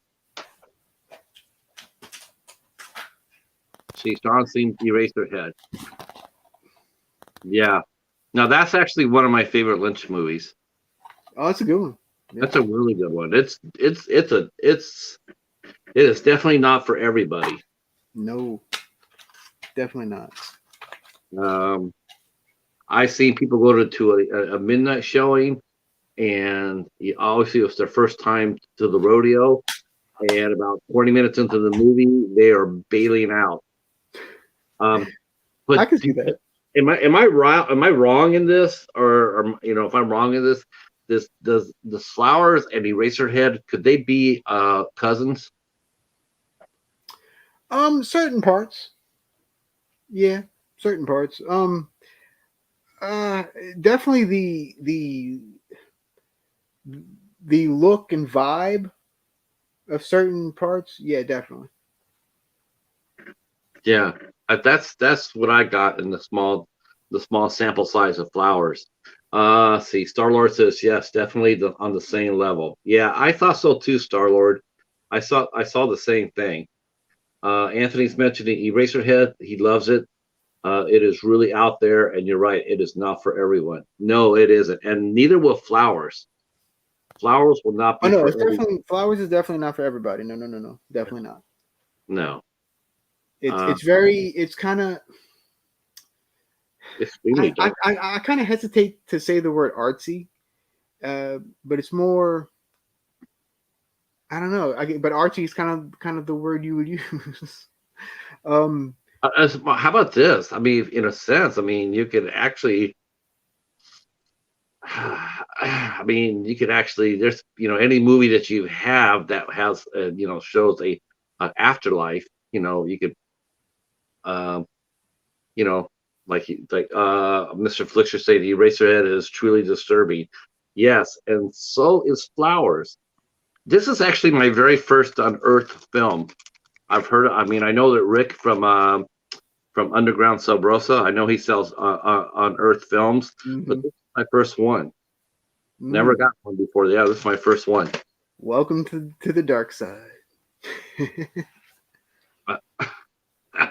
Yeah, on Unearthed Films is not for the faint of heart. None of their movies. They're definitely on the fringe, on the edge there. right. Uh, let's see. Of course, one of their more notorious ones, of course, is Serbian film. Oh, did they do Serbian film? Okay. Yeah. Um, which I found interesting. I think after watching like The Centipede, I definitely think that because I've heard the Boogeyman is the Serbian film, but after watching Centipede, I think my tolerance would probably be up a little bit. I do know Serbian film is really disturbing. It has a really couple of really bad parts to it, but Hmm. then again, so does Centipede, right? Oh yeah, yeah. So uh, that's true, Hobbs. I mean, I love Eraserhead. I So I don't think I'm going to be disturbed by Flowers. I think Flowers is going to be a really good movie to watch. I know it's not that long; it's like an hour and whatnot. Yeah, hour and 15 or something. Yeah, it's not bad. No, not bad. Uh, And there's not. I don't. I haven't stuck this in my player yet, but I know that there's like a black and white version and I would very much like to watch that. It's on YouTube, the black and white version. Right. So I like. I would I like may to. have to watch that. Yeah, I like. I think I like to see the black and white version Yeah. because that's what the part I saw too, and I'm going like that's what reminded me of Eraserhead, and I'm going like, yeah, this is very like this is something I would expect to see from David Lynch. Well, the color version, all the color is very muted, and so Right. it almost looks like a black and white movie to begin with, kind of. Right. Let's see. There's some distasteful films out there. There's always going to be extremism out there for anything you watch. Oh, yeah. Um, let's see. Star Wars mentioning Kung Fu Hustle is more of a satire and comedy. Twin Warriors is thriller and action. Yeah. So what did you watch this week, Al? This week I watched. Trying to think. Let me check my phone because I can tell you what I watched. I can't. I watched so much stuff I can't even remember anymore. Let's see. I watched Arbor Demon. Oh yeah, how was that? I liked it. It's sort of a slow burn. But once it starts ramping up, it gets pretty good. It's with Fiona Dourif and Jake Busey. Yeah, From Starship Troopers. yeah. So, there you go. Another Starship Trooper reference. Yeah, medic. Put your hand on the wall. Let's see. I watched. Wait, let me fix this real quick, and I will. All right. I want. No, that's not right. Now, was that your anyone ever watched A Taste of Blood? That sounds like a vampire movie. Al, have you seen that? I've not. Taste of Blood. Who did that one, Hobbs? Yeah, is that a vampire movie? Let's see. I watched Black Sunday with Barbara Steele. Okay. That was really good. That was the first time watch. I'd never watched it before, and I did watch a really good one on Shudder called The Dark and the Wicked. Oh, that's a great movie. That was a cool ass movie. That's a cool ass movie. I like that a lot. And then I watched one on Shudder called They Live in the Gray, sort of a ghosty type thing. It was good. They could have done a little more with it, but it was watchable. I enjoyed it. The one movie I want to see now that came out that everybody's talking about, it's called The Sadness. Yes, that's next on my list. Yeah, I want to see that. I want to see The Sadness. That looks really good. Let's see. MVD Entertainment Film. It's a vampire film set in Argentina. All right. I'm gonna have to look out for that. Taste of Blood. Okay. Yeah, I'm gonna have to look out for that. How do we know that you would be involved in that, Al? Maybe I made it. No. Who knows? You know. Bones watched The Sadness last night. It's insane. Awesome. That's yeah. I can't wait. That's gonna be cool. I can't wait. Yeah. So I found I watched. Wow. Oh, I watched the mist. Yeah, go ahead. I also finally watched Scream 5. Oh gosh, how was it? Are you on the stew train? Actually, I liked it. Are you on the stew train? I guess so. Yeah, I guess so. The Matthew, I would say probably my favorite sequel.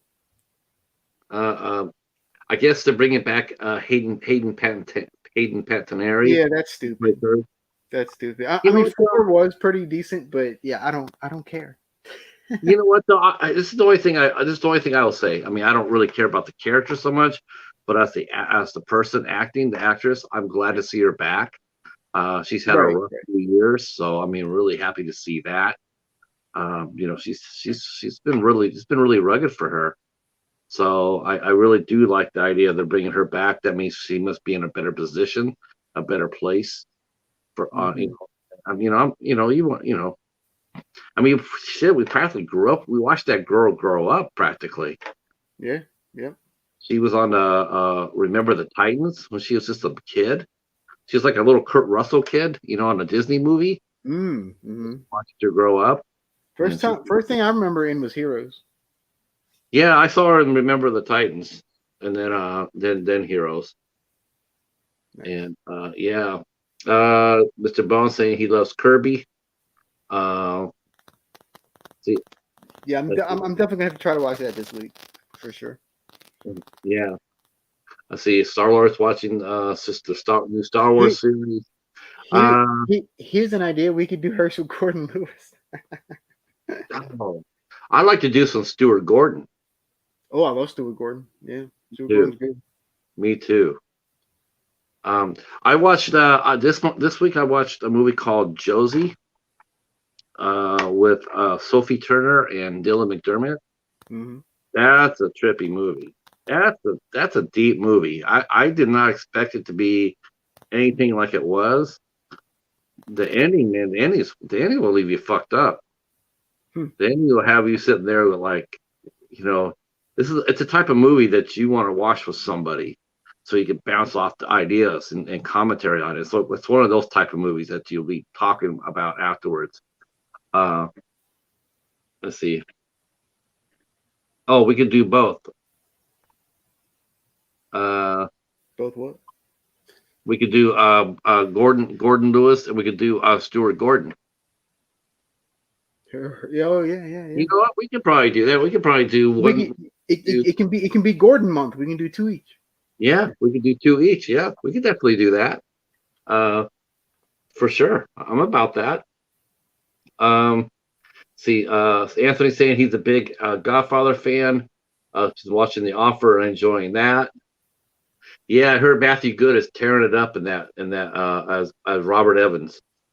I love Matthew. Matthew, yeah, Matthew Good's He's pretty really good. good, but Let's see. Mr. Bones, the sadness, undead blood orgy.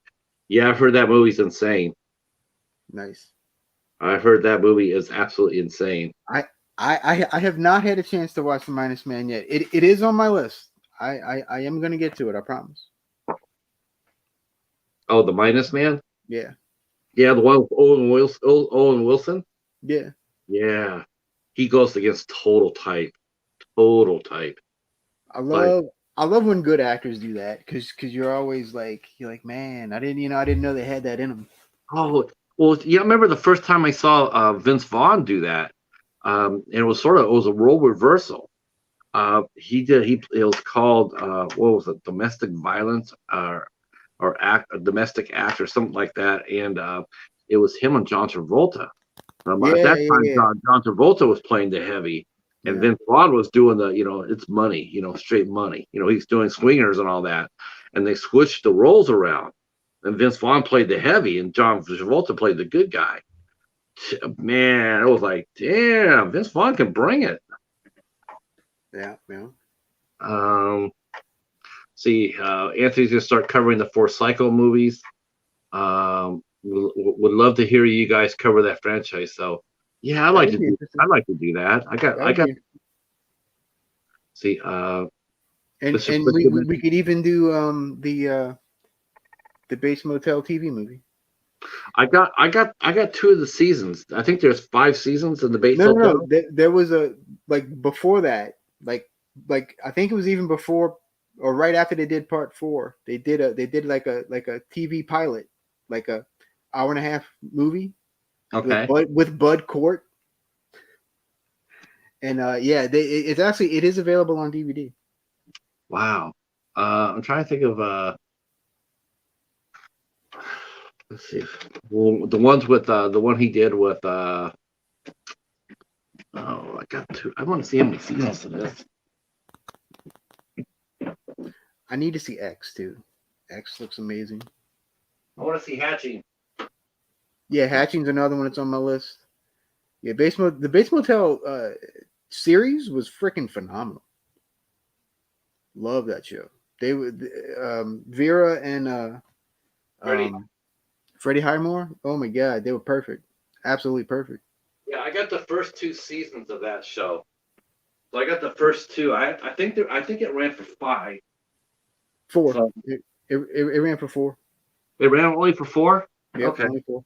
Mm-hmm. I watched every episode. Yeah, I'm not. There's a lot of series I have that I'm not that far out from completing. Like I think I'm three away from I think I'm three away from oh, That's another one I want to see. Teton. That's another one I want to see. okay. I see you, John, on Facebook. Thank you. Uh, oh, good. He's okay. Great. I'm going to detail. I'll give you some more details after the show. Definitely have you come up and you can come up and be my co-host for the Joe O'Connell. I'm trying to get the screener resent to me, and once I do, I'll send it to you.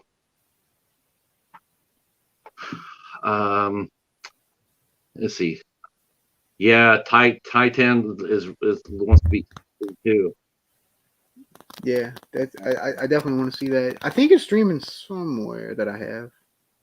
Yeah, Hulu Prime, one of them. Yeah, I want to say it's Hulu. It's funny because I'm sitting here. Which I watched Josie, then I watched a movie called a Haunting in Connecticut, and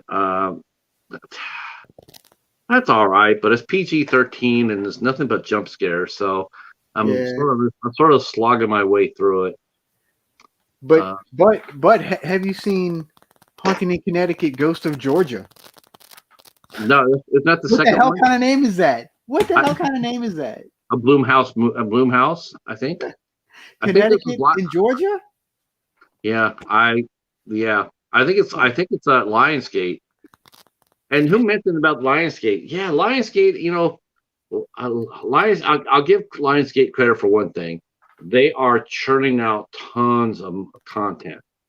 They're churning out tons. Yeah.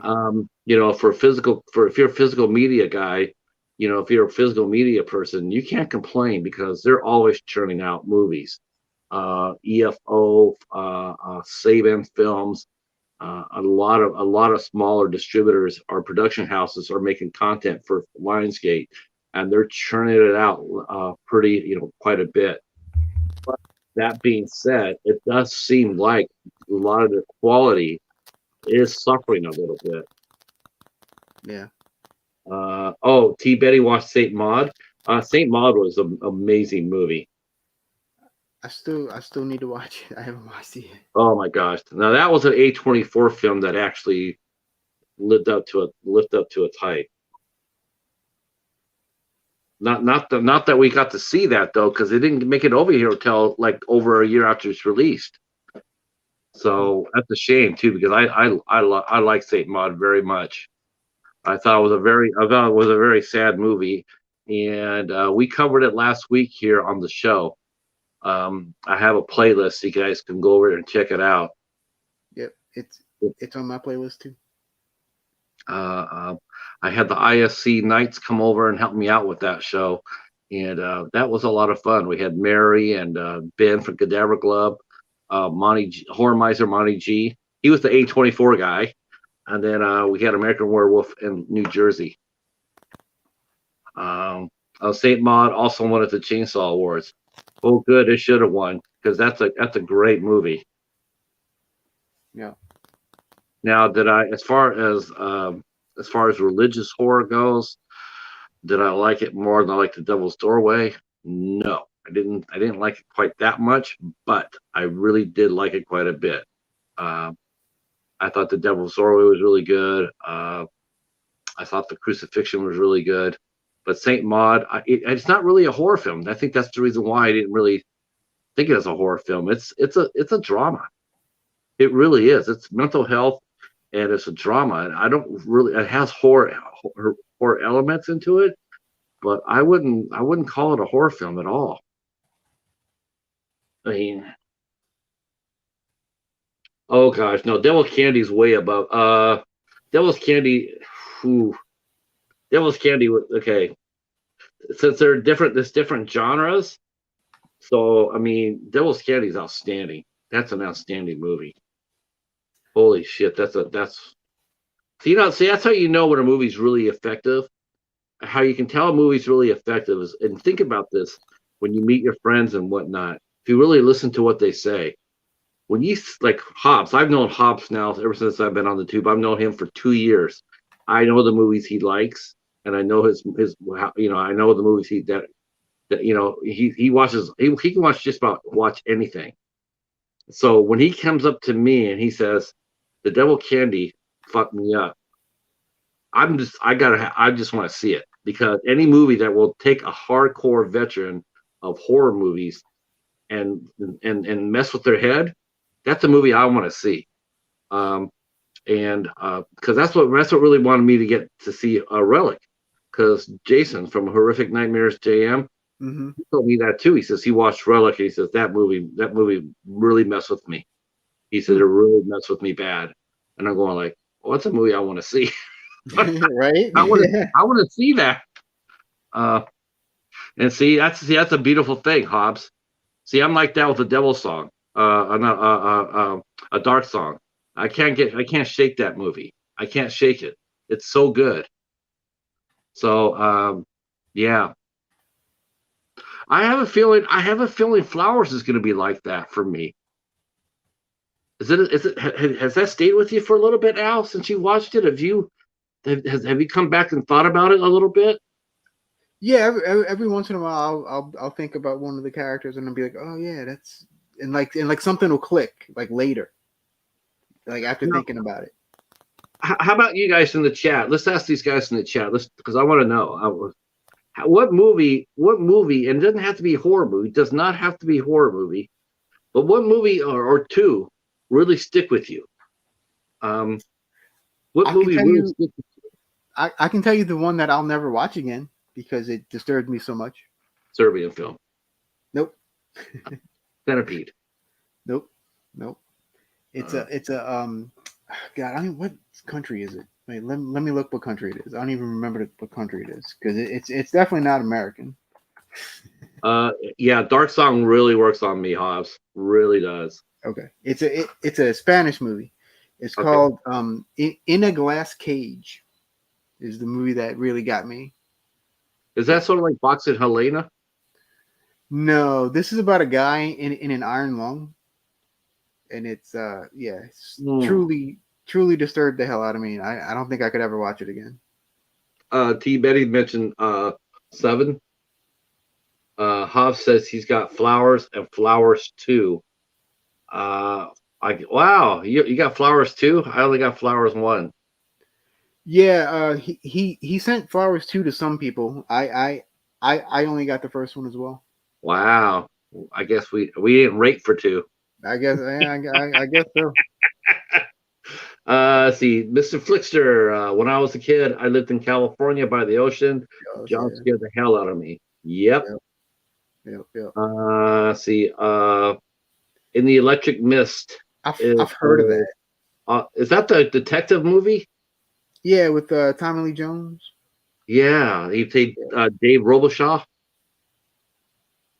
Yeah, he played. Yeah, I know who that is. Yeah, he played Dave Robichaud. About the yeah, he saw the ghost of Stonewall Jackson. See, Mr. Bone says Curly had 3 flowers in her stack. Wow, you got Yeah, 3 of them. those the Spirits and Scream ladies all got nice little care packages. I think with like all of his movies. Wow. See, House on the Left stuck with me. I was way too young to watch it, and I still don't understand the action of the parents.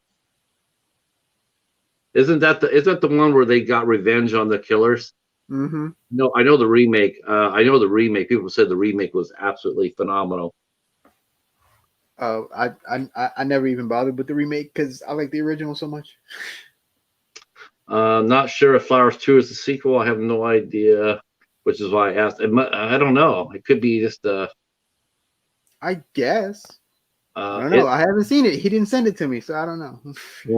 Star Lord saying is the one that spooked him. Yeah. Now the first one I saw ever and affected me for years was Poltergeist, and it had me afraid of clowns forever, like until I was like 20. Uh, Clowns are fun. I can never understand clowns being. I don't know what it is. It's just like when I see a clown, I just it makes me laugh. I just never found them to be Oh really yeah, scary. now, but like when I was a little kid and I saw that little boy attacked by that clown, the little Mm. clown doll, that scared the crap out of me, dude. Let's see, for Hobbs, the two movies for him, The Brood, with Samantha Eggar and The Devil's Candy. Yeah, Wes Craven Hills Have Eyes. Oh, that's what I watched for my Dollar Tree theater movie. I watched Shocker. I like Shocker. Yeah. You know, I really liked the first half of that movie. I really liked the first half. The first half was pretty good, boy, but it falls apart. It did not. It's been a long time since I watched it. Yeah. It fell apart so bad in the back end. Oh man, I was just like, wow, this is really. They just didn't know how to end the movie. They really didn't know how to end it. It's not very good. Uh, so yeah, for me, what scares me most about that movie is not him. It's the girl's dad, Bev's dad. He scares the shit out of me. Mm. Yeah, he creeps the shit out of me. Let's see. Yeah, remake is good. Let's see. Killer Clowns is an awesome movie, but not one that was. Yeah. Thank you, Kevin. I saw that too. I'm gonna have it to just rewatch it. It's been a while. Yeah, I had never seen it before, so it was new to Mm. me. So I was like, I liked the cast. The cast was really good. And I do remember the soundtrack being pretty awesome. yeah, the soundtrack was good. Yeah. Uh, Wes Craven definitely likes a good rock tune. Yeah. Yeah. Let's see, Hostel 1 and 2 stuck with me. You know, Hostel 1 would have stuck with me better if they didn't have Rick Hoffman in it. That guy, Rick Hoffman, as soon as I see him, I don't know what it is. I just instantly become like relaxed because I always know he's a funny guy. He's always, he always plays the smarmy guy. Yeah. Uh, Starless says he's a huge fan of Stephen King. Oh, good and bad movies. Yeah. Actually, my favorite Stephen King movie is like his worst movie. Does Phantasm have the same effect as? Yes. Yeah, yeah, I watched that recently because I had a discussion on Gore's channel, and yeah, that's still really when he comes out of there and goes, boy, I was just like shit. I got the steelbook. Phantasm, Mhm. nice. Wow, you guys are really tearing it up tonight. You want to stay another 30 minutes on now? We got a good chat going. You feel all right with staying another? Well, I do have to get up early, unfortunately. Uh, all right. Yeah. All right. Wow. Um. All right, guys. Wow, we're blazing. You know what? I'll But take it. I'll take it if for you want another to stay 30. on, yeah. Yeah, I'll take it for another 30. All right. All right, guys. Well, I'm gonna get out of here. I gotta go to work in the morning. So Glad peace you're out. back again. Yeah, And good to be again, back. everybody, next, and I'll put this in the description box below. But we will be on Al's channel next week Yeah. for Freddy versus Jason. So And I fully expect to see everybody here in our army here for that. and then the only other thing I have for sure that I have this week, Friday evening at I believe it's going to be 8 o'clock Eastern. I am doing another movie watch along, and my guest will be filmmaker Peter Melanson. He's a local filmmaker out here in New Orleans, and Nye from B Movie Badness will be on, and we're going to be watching Memorial Valley Massacre. Oh, she's going to be on your show on Friday. On Friday. Yep. Friday night. So that should be a good one. That movie is hilarious. So it should be a good time. Hmm, Yep. interesting. All right. All right. So I'll see you guys later. All right. Peace out. Peace. Let's see. Echo saying I'm a clown, and there's a photo of me dressed like as a clown, but I can't find it. Ah,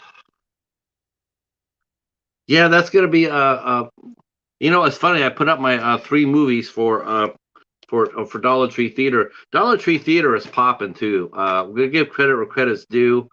Thanks to our good friend Hobbs from Hobbs Four here.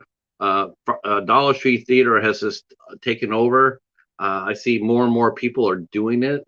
I do believe Jim from Now It's Dark. I think he's going to be jumping on the Dollar Tree Theater bandwagon here. If you guys all want to get into it, like Kevin, I see you're up there, Mr. Flickster.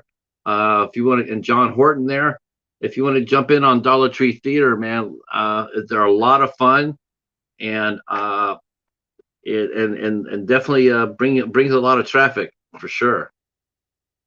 Finding finding good Dollar Tree movies, that's a hard thing to do, isn't it?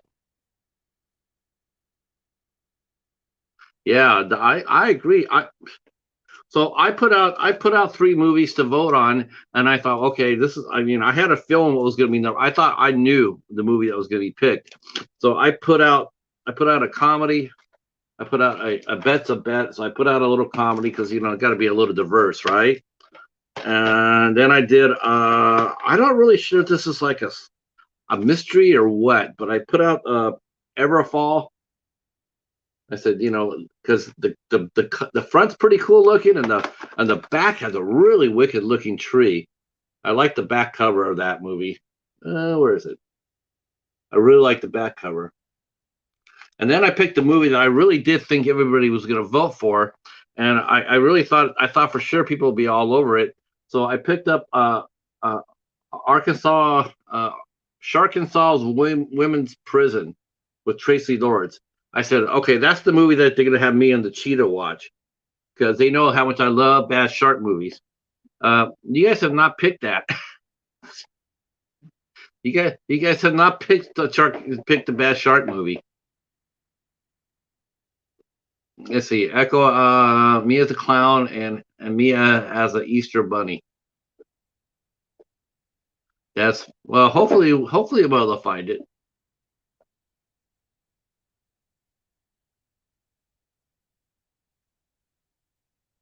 Oh, you picked that one? Okay, this is the one I thought was going to win in a landslide. Like I put Shocker up there, and I thought, I knew Shocker was going to win. I knew it was.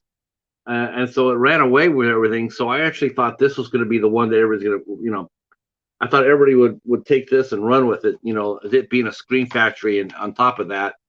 But no, it did not.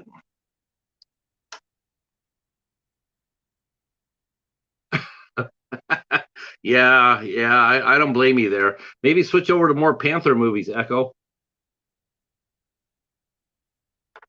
Or maybe Murder Hornets.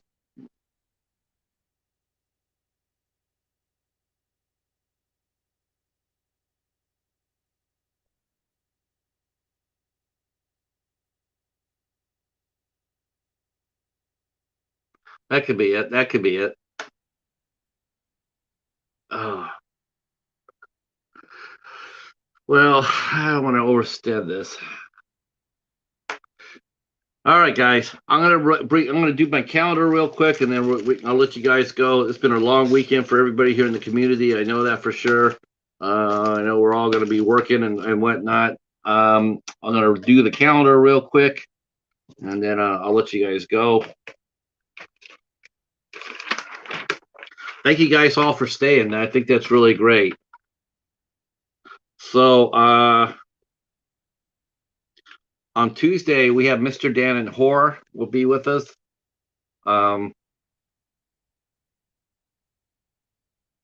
You can't go wrong watching shark movies. Bad shark movies are awesome. Mr. Dan and Horror will be with us on Tuesday the 17th at 8 p.m.